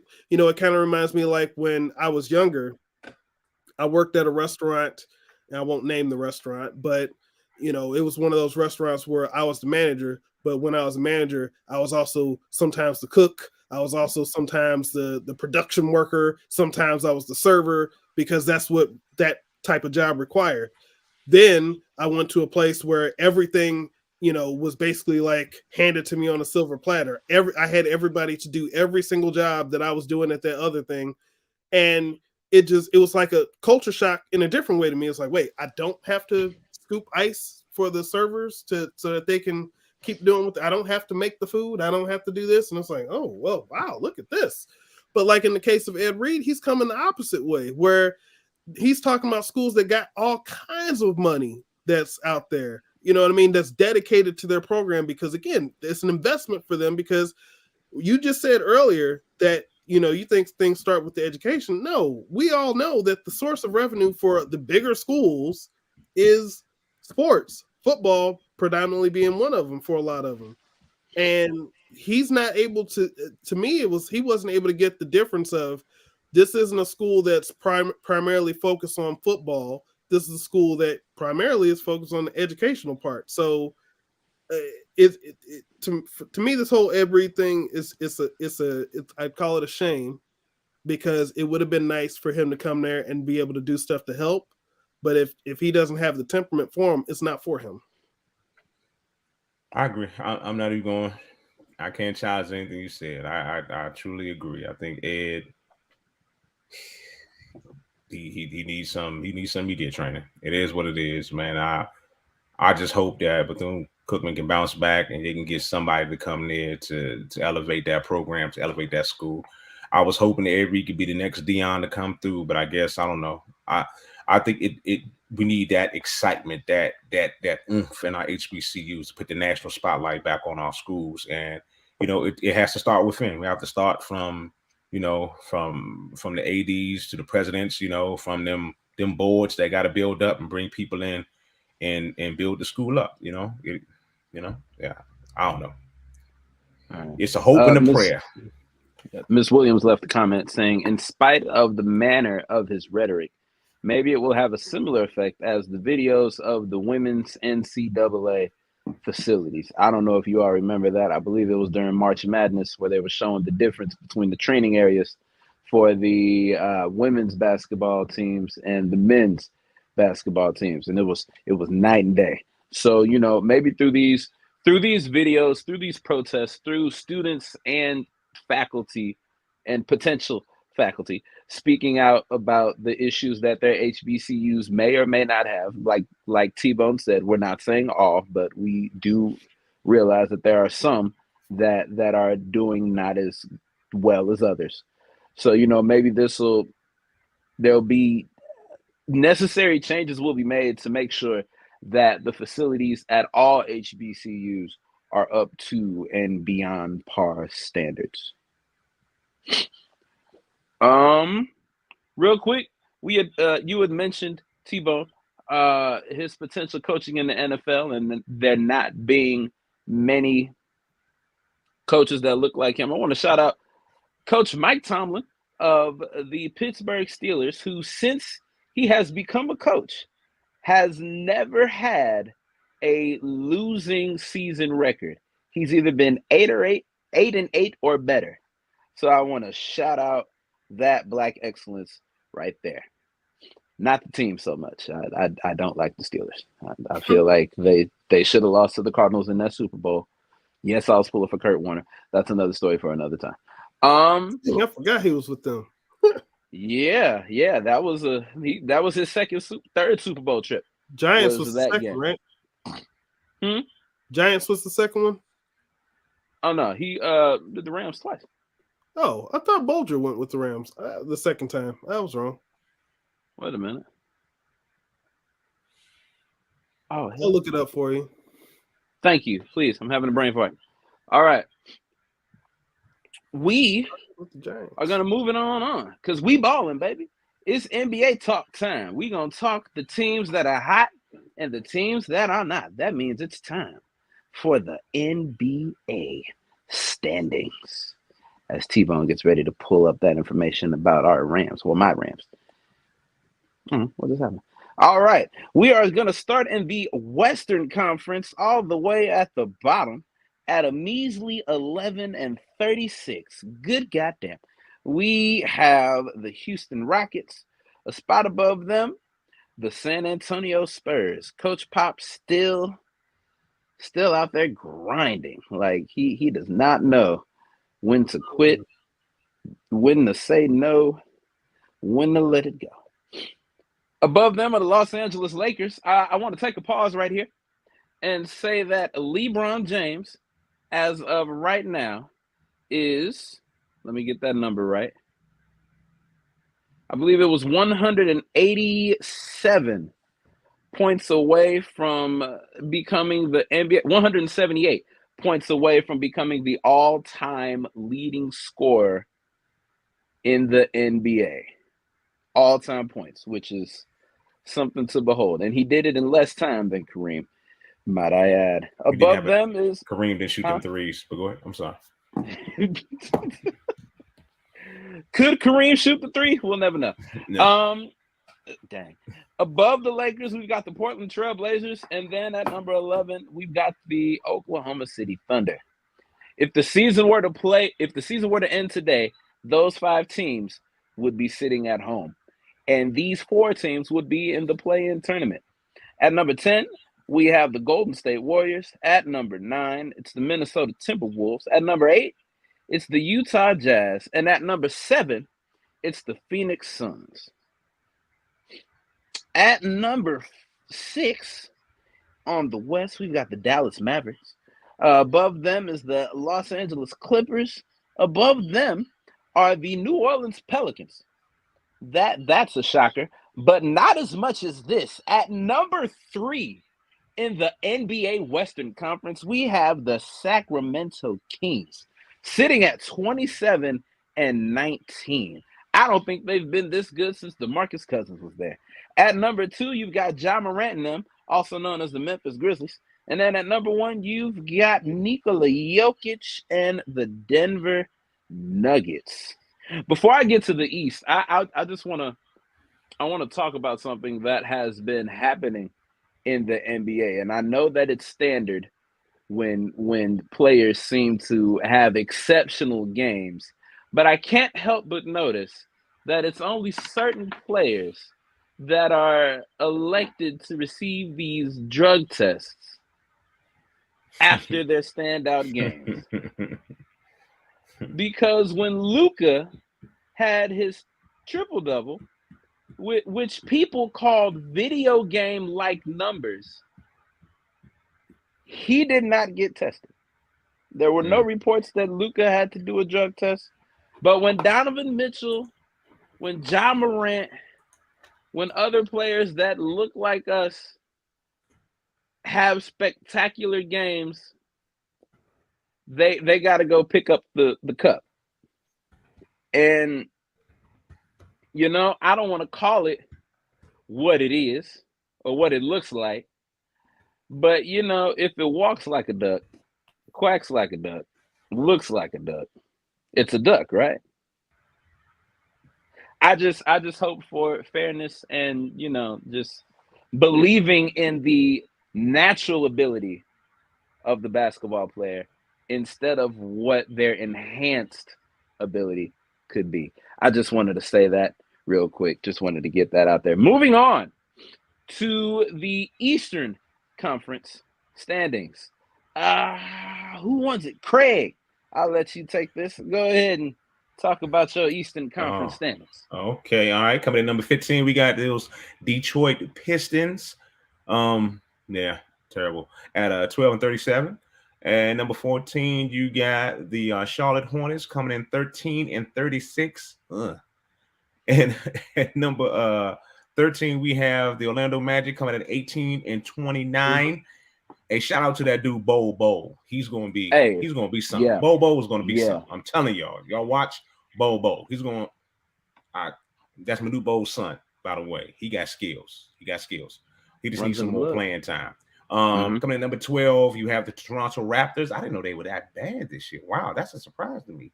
21-27. Anytime you have my Washington Wizards above you, you are terrible. You are. So my Wizards coming in number 11 at 21-26. At number 10, I got to interrupt right here. Right here because my team is better than yours, and the record's proving it.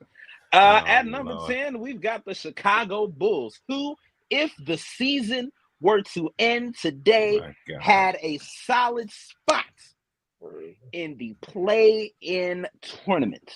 They'd probably go up against the Knicks or those aren't the Pistons. Who are those? The Pacers. All right, that's all. All right, back to Craig Black with the Eastern Conference. But I'm glad the season doesn't end today, and I'm glad we're beating y'all in the head-to-head matchup right now. Okay, coming in number 9, you have the Indiana Pacers at 24-25. The Atlanta Hawks coming in with a 500 record. Ice Tray, 24-24. Who else? They got that other guard that came from Sacramento. What is that dude? Is it Murray?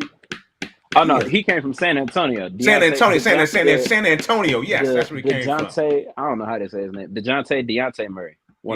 That dude. Him. Yeah, he's another young ball. Balling out. They need to get themselves a front. Was it backcourt or front? Anyway, they need to get some big men. And New York Knicks coming in number 7. The Knicks at 26-23. I hope they trade D Rose back to Chicago. You got surprisingly the Heat coming in at number 6 at 27-22. Then you got the Cleveland Cavaliers 20-29. A KD less. What is it? Brooklyn Nets 29-17. Kyrie has been balling. They don't want to talk about him balling. They want to talk about everything else, but what he does on the damn court. Gotta love America. Also, coming to number 3, you got I believe the team that's going to win the Eastern Conference. I ain't gonna lie, these Bucks 30-17. when they get healthy, when all their pieces are there for the playoff run, the Bucks, I think they're going to win the Eastern Conference. That's just my prediction. Okay. 76ers are 30-16. Joel Embiid, yeah. And you got those Boston Celtics, who I think cannot beat a healthy Bucks team. But they do got that dude, and he is a baller. That dude, what's his name? Tatum. U City's finest, Tatum. Jason Tatum. Tatum, 35-14 in Boston Celtics. So I just don't think they He can might beat be them. my cousin. My other cousin got the same last name. I need to look into that. That might be my cousin. And if that's the case, it runs in the family. Yeah, I used to tear him up at the Jewish League, but that's another story for another time. Oh man. So, Craig, I don't know why you're surprised by Miami Heat's positioning in the Eastern Conference. They were one half of the Eastern Conference Finals last year. I just didn't think they were. I haven't been paying attention to them, to be very honest. Some of these standings I haven't looked at in a while, and I'm seeing some of these teams stacking up in the Eastern Conference. I didn't even know they were doing this bad or this good. To tell you the truth, I thought the Toronto would be doing a lot better than what they're doing right now, and I didn't really think the Heat would be. I just thought they would have a fall off this year, but they, I guess they still got Jimmy Buckets, and Jimmy G Buckets, and the G stands for Gets. Yeah. I'm still mad at my organization. Okay. Bama Craig, Bio. right. They got Bama Bio. Who else they got over there? They got Victor Oladipo. You feel the same way you feel about the Commanders front office is the same way I feel, and I still feel just a little bit about the Bulls head office, especially when they chose Fred Hoiberg. Who was that? Over Jimmy Butler. Huh? Who is Fred Hoiberg? Who is Exactly. And he's not even there anymore. He gone too. The Ford Hoiberg, Torberg, Del Torberg, the demon. All of that. All of that. He should have never been chosen. He should have never been coached. But that's neither here nor there. What is here? Huh? Miss Dub got a question. Which team will make the biggest adjustment after the All-Star break? Miss Dub, if I'm being honest, I expect for the Golden State Warriors to do what they always do and somehow find their way back in the playoffs. Yeah, they will. Will they win it this year? Yeah, they will. I don't know. I don't know. No, I think Eastern Conference is gonna win it this year. Hey, look, these regular season records don't mean nothing. It don't mean a thing. Playoffs. But I just think Eastern Conference has. I don't know. I just looking in right now. I think the Eastern Conference is a little bit stronger than the West. Which is crazy because it's usually the other way around. Usually the West is the stronger team. When was the last? I just think it depends on who stays healthy. I think it depends on who stays healthy. I think getting out of the All-Star break and going down the stretch, who's going to have the healthiest team is going to get you your champion. Healthy teams win games. Was it when LeBron was with Cleveland? No, Milwaukee, 2021. Okay, yeah, Bucks. Yeah, they were healthy Bucks. Healthy Bucks. I really thought that was Chris Paul's year. I really thought that was his year. I was like, here we go. It's hard for me to picture them as East. Who? Milwaukee. Oh. I mean, they're like dead center like St. Louis. And in hockey, we're in the West. Hey, what happened? Who turned off all the lights? I'm here. Am I here? Hello? We're back. False alarm. I don't know what that was. All right. T-Bone, you were saying. I was just saying, like Milwaukee, it's right in the middle. It's hard to consider that East. In their history, have they ever been in the West? Have they ever been in the West Conference? It's closer to Mid-East than to Midwest. Wait a minute. I always. In their history, have they ever been in the West Conference? It's all over there by the Great Lakes and all that stuff. It's like you got bro, they're above us. Look, they're above St. Louis. So think about this. Where are we at in hockey? Are they above us to the right or to the left? Because if they're above us to the right, then they Mid-East. But if they're above us to the left, then they Midwest. All right. But if they straight above us, then they're just middle America. North of Chicago. I give you that. Yes. Come on now. I believe so the we just had that argument. The only league that I know that just messes up positional placements is the NFL. But anywho. I guess we're the line really of what could be East or West. Yes, after all, we are the best in the Midwest. If we're the gateway to the West, then why are we're the gateway from the East to the West. They didn't say the whole thing. Right. You know what I'm saying? Like, we're the gateway to the West. Where we put them? West. It makes sense. It makes perfect sense. Oh man. If you had to pick,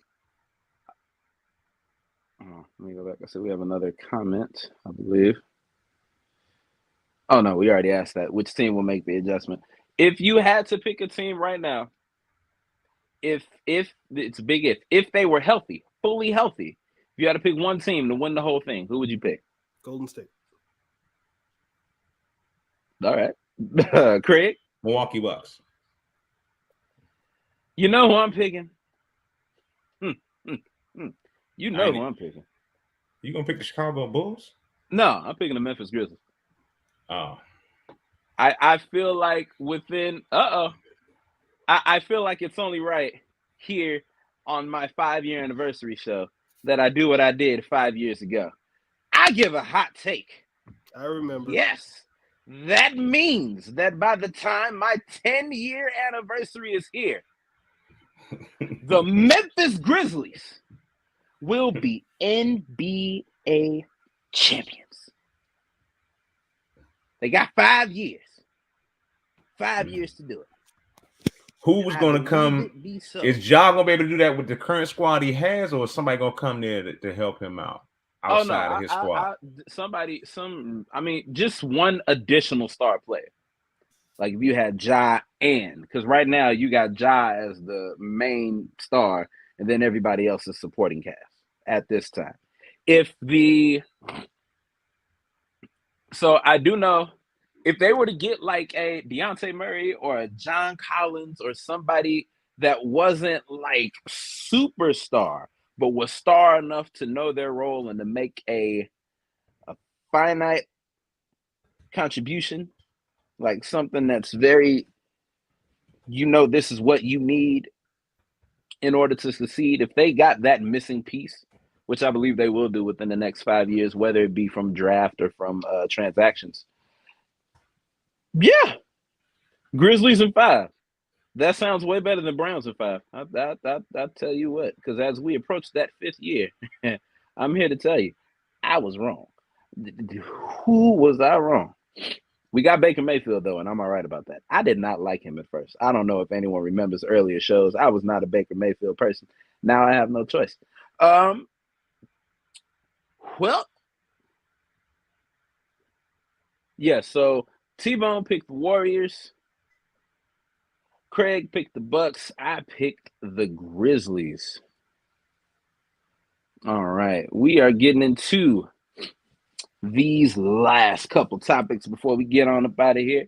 Coming up on this Saturday, WWE will be having their traditional Royal Rumble pay-per-view, again emanating live from the Alamo Dome. And I'm excited about this. There's been much speculation. T-Bone, I'm just going to ask you straight up. Do you hear The Rock's music as entrant number 30? I'm going to say no. If I'm surprised, I'm surprised. I would. Craig, do you have a say in this wrestling conversation? Oh man, you know what? I try. Can I give y'all some of my? I get pissed off every Monday night. Oh damn! For Raw, I'm going way left. I'm not answering your question right now. I'm going way left. I just have to give my opinion. What you got? About something. It's the question. I'll take it. Something that irritates the hell out of me. the announcers on Raw are the wackest sons of. I don't know what they do. What do they not hear what I'm hearing every Monday night? I try to watch. You know what? I flick back to wrestling. Like, you know what? Let's get back to wrestling. I stayed there for 5 minutes. They start talking. I'm like, oh, can't do this. Can't do it. Can't. They are so whack. It is incredible. So who does not hear those commentators on Raw? Is it me? I know, and I remember I asked y'all about Booker T, but he's on NXT. Bring him back. What is he on something? Craig. Do not bring him back to Maine. Bring any. Well, go find Gorilla Monsoon. Go find Brian Bobby. Bring Heenan. Go bring. Are they dead? I don't know if they're still alive. But anyway, I'm just saying, bring some. These guys, I don't know who they are. I can't tell you their names. I just know their voices, their commentating irks my soul. I can't do it. It's Corey Graves and some Kevin British Patrick. guy. Yes, Kevin Patrick. They are terrible. They are terrible. I will tell you that wrestling starts with commentators are one of the most important things. That's the people who's guiding people through stuff. But honestly, here's the problem. Wrestling has changed so much in the way that fans view it, where it's not the same as when we were younger, where you had an announcer who's basically narrating the stuff to get their point of view across, which is the view that the viewers are supposed to have, where you're telling this story and, you're trying to get people on the side. Now it's, oh, this is great. This is fantastic. And let's go to this. And it's basically like if Saturday Night Live had commentators, because they treat Raw like a variety show. That's what it's become. Yeah, it's whack, man. It's whack. I can't do it. Is Michael Cole really better on Fridays? Yeah. What happened to? I don't know who. You're saying Booker T is worse than them two? Yeah, Booker T does not need to be back I hate on. to say it. I don't know if he was better. I remember Booker T back in the day doing it a little bit. When you say back in the day, when do you mean? He did it. He was a commentator on Raw for a couple of years, wasn't he? Was he on Right? He was on Smack. He was on one of the brands. He was on Raw for a little. He was ready to fight Corey Graves. He sounded a lot better than what's on it now. Quack quack. Shucky ducky quack quack. I don't know. That's the same man that has the nerve to say, "Tell me he did not just say that." But look. Again, you're not gonna get what you expect from commentators. It's just not something that's gonna happen now. In the major companies, just Jim Ross used to be out there in AEW trying to do what Jim Ross could do, and the styles just don't fit it anymore.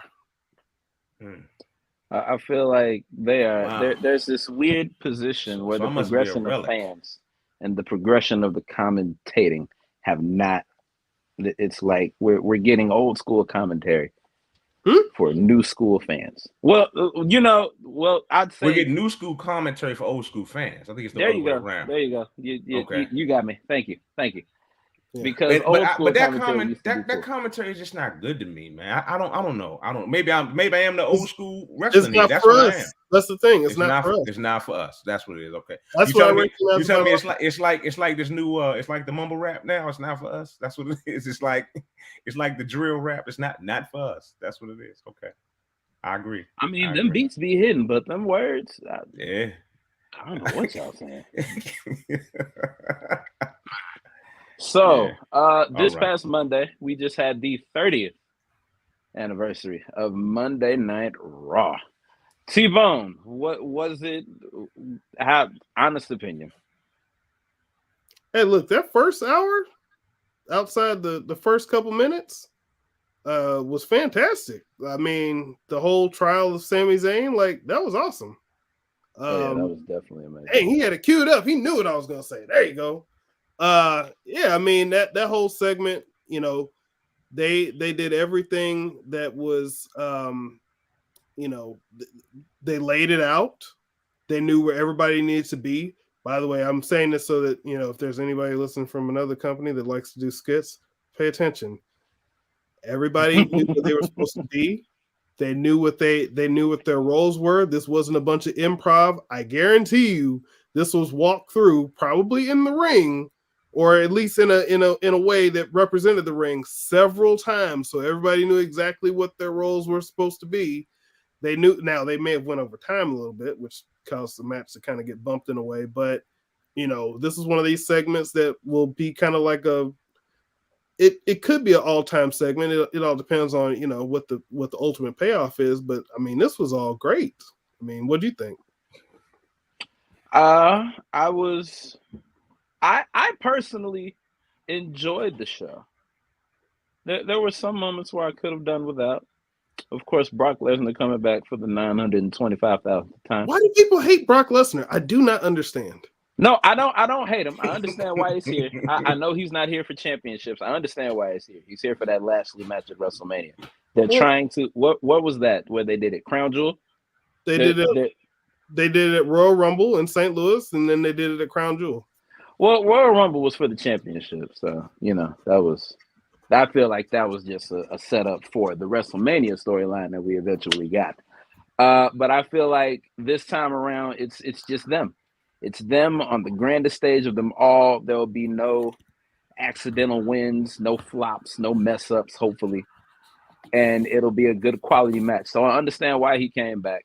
I understand it's the angle to keep Theory with the belt for however long they want to do that. I get it. But,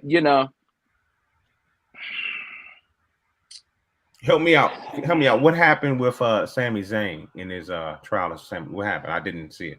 He was found. Well, he was found guilty and then not guilty. Have you been following the stuff that's been going on? I know he was trying to be an official member of the Bloodline, and did they ever make him one? I think he's official. I think he's official, but they're questioning him now because Roman's fighting his former best friend that Sami basically turned on to become official in there, and that right now it's at the point where you're about to get to the crescendo to figure out where this thing kind of turns sideways. Roman found him not guilty. Basically, Heyman, pointed a lot of evidence to show like, hey, he's in cahoots with him. He's this and he's that. And then Sami was like, I'm after all this, after everything I've done, I'm not even going to defend myself. I've done everything I can. If you don't want me, you don't want me. And then Roman was going to have Solo take him out, and then Jay, the one who he had the most conflict with in the first place, stepped up and was like, nah. He was like, I got some footage of my own. He showed all the footage of all the times that Sami was like, they're taking shots for them and helping them. And he's like, he's here to help. Roman found him not guilty for now. And he says he has a test coming up Saturday at the Royal Rumble. Good hook. And he said he didn't want to see him again until the Royal Rumble. So, and then it led to, they had a tag team match. Jimmy wound up getting hurt in the match. Sami subbed in for him. They won the match and celebrated. And then, it gave a pretty good cliffhanger for the Royal Rumble. And it was in the first hour where the most people saw it. It beat everything on television, just about cable and network. And I was the only one that didn't tune in. Well, they had like 2.6 million people that watched, and the next highest thing on cable was a basketball game, and it had 1 million or so. Like it almost doubled the audience of the next thing under. Yeah. So we've got the Royal Rumble coming up. We've got the road to WrestleMania is being paved, and we're about to drive down that thing. T-Bone, real quick before we get out of here and get to our Idiots of the Month, I want to throw a scenario at you that I heard on TikTok. And, to me, on paper, it made perfect sense. So, as you know, right now, it is the Bloodline going up against, they just went up against Judgment Day for the Tag Team Championships. The one glaring difference between Judgment Day and the Bloodline is the presence of a woman on the team, a female member. What if they add a female member or a woman to the Bloodline? It would be cool, right? Maybe it depends on what they decided that they're going to do. It would probably. Who do you think they would bring in to fill in the woman's spot for the bloodline? You know who could benefit the most from it? Who? Come on. Tamina would benefit the most from it. Yes. But I know a lot of people would probably think Naomi, but the person who could benefit the most is Tamina. And the person who was actual bloodline is Tamina. So it'll be. I mean, she's Jimmy Snuka's daughter. I don't. The lines cross somewhere. Anyway, you just put ain't they all Samoan? Is Jimmy Snuka Samoan? Yeah. Yeah. Yeah. Jimmy Snuka not Samoan? He's not. No. What's Jimmy Snuka then? What was Jimmy Snuka? He went Samoan? I'll tell you in a second. But I was thinking Tamina just based off the simple fact that, when the Usos first came on the scene, it was the Usos and Tamina. So I was like, that would make more sense. They've already got faction history. Fiji. He's from Fiji. Fiji. Okay. Okay. I'm still rolling with it though. So we have Tamina join the bloodline, and we will have the bloodline eventually go up against the reformed Hurt Business, because those pieces are being laid about right now for that reunion. But then it'll still be unfair because there will be another team that has a woman in the faction and that other team doesn't. And that is where I believe Naomi should go. I believe Naomi will join the Hurt Business. Maybe. Because they can turn this whole angle, because this is what I heard and it made perfect sense. While the time she was gone, my own family didn't check on me. Whoop, wop, wop. You know who did? MVP. The Hurt Business. They little unbelievable to think that her husband didn't say the next day, like, "Hey, everything good?" I mean, this is WWE. They did put a Rusev and Lana against each other. Anything for the ratings. I just believe that would be a nice, interesting concept to see. I also wonder why, since he has been the Universal Champion, and correct me if I'm wrong, have we ever had a Reigns versus Lashley? Reigns versus Lashley? Yeah. While we've had this, like in this era, in the Paul Heyman Special Counsel Bloodline, era. No, because they were on separate shows. So with that, I'd like to see that at a WrestleMania if Roman should keep the belt that long. My guess is everything would build up probably at SummerSlam, and then you wind up getting at Survivor Series the War Games match between the two. That would be my guess. Yeah, that would be nice. So I just had that thought. Match. All right, that was my thought. Like we said, the Royal Rumble is this Saturday. I got picks for that real quick. I said I got a Royal Rumble pick. And yes, I'm going out on a limb. I'll segue into. Oh, sorry. Thought you were about to segue to the end. No. My pick is going to be my pick is going to be that Cody and Sammy win the Rumble. They're going to replay that, like the Rumble a while back with Cena and Batista. I would go with more like Bret Hart and Lex Luger, but yeah, that was first. But I don't know. I mean, look, I'm starting to think if The Rock is not going to be there, okay, maybe Cody wins it, but maybe you could have both win it. I don't know, but my guess is that both of them wind up taking on Reigns at WrestleMania, one on night 1 and one on night 2. So who wins and who loses? Because they're not going to have him lose both nights. They're not going to dismantle his empire that fast. Why not? He could go away and come back to SummerSlam.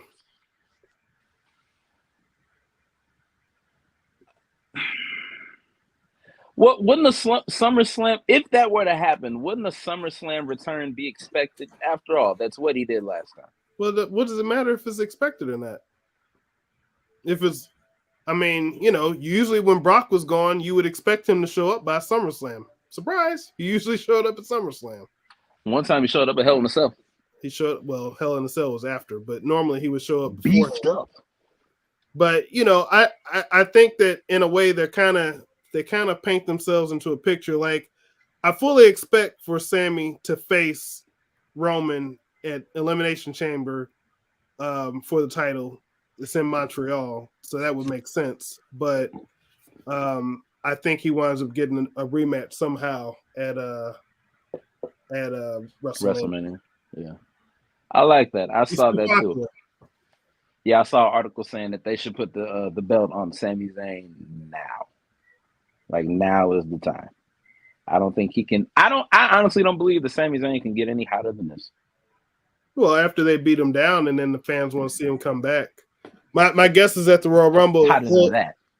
My guess is that something will happen at the Royal Rumble where he doesn't pass whatever test. He gets beat down by all of them, and then winds up coming in the Rumble. You know, where people don't think he's going to make it back, and he winds up making it in, and he overcomes. That's my guess. I can see that. I am one who believes that The Rock will be coming back. I don't know how that's going to work into his schedule. It may work perfectly into his schedule. He may have a John Cena type schedule here. He may come back for probably 2 or 3 matches, like what he did the last time when he was WWE champion, where he was just there for the pay-per-views and the promos. I feel like they can do that. But yeah, thank you for your picks. On the Women's Royal Rumble, who are you picking?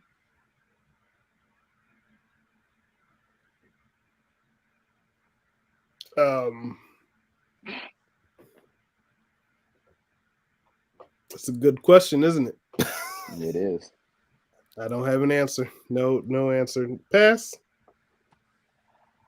Somebody who's not on the roster. What's Michelle McCool? Michelle, she was just there last year. They're not gonna double her. She a regular? They're not gonna double her. She's not there weekly.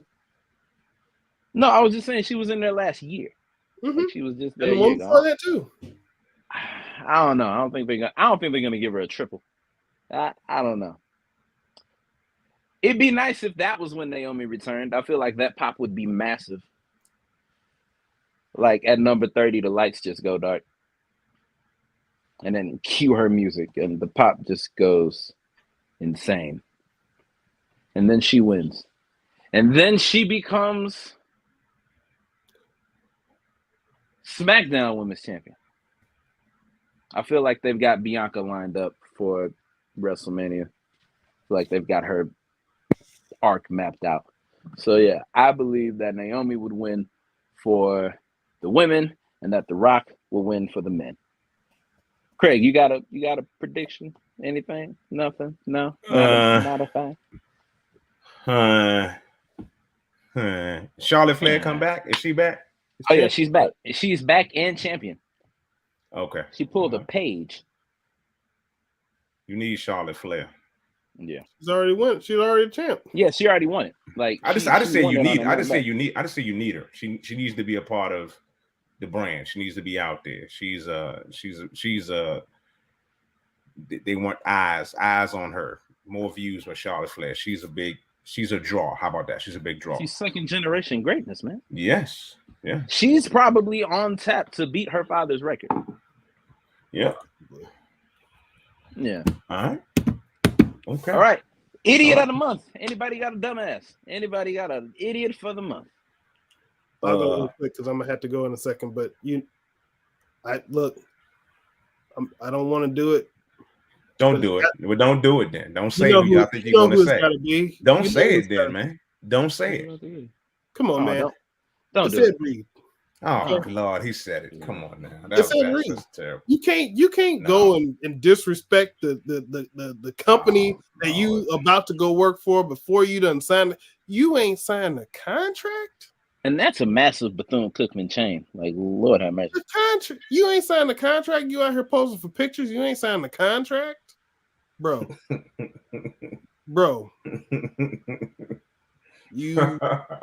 You. Hey man, you ain't had to put it like that, man. Damn, leave that man alone. You like. I'm just oh man, I'm gonna cuss out everybody, and I'm gonna tell them how bad they are, and then I'm gonna tell them, please pay me money. Y'all not gonna pay me money? I'm shocked. Oh Lord. Man. If I had to pick an idiot of the month, it's gonna be every team that tried to sign Carlos Correa and then backed out. Because now he's back where he started.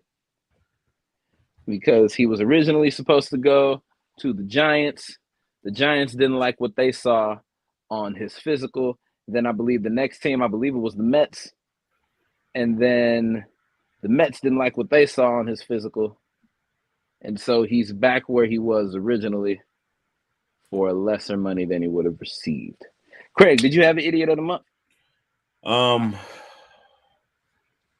Every Dallas Cowboy fan that thought that they were going to win on Sunday. Oh, damn. They are hey, all one of my friends idiots. Fan. Every last one of y'all are all idiots.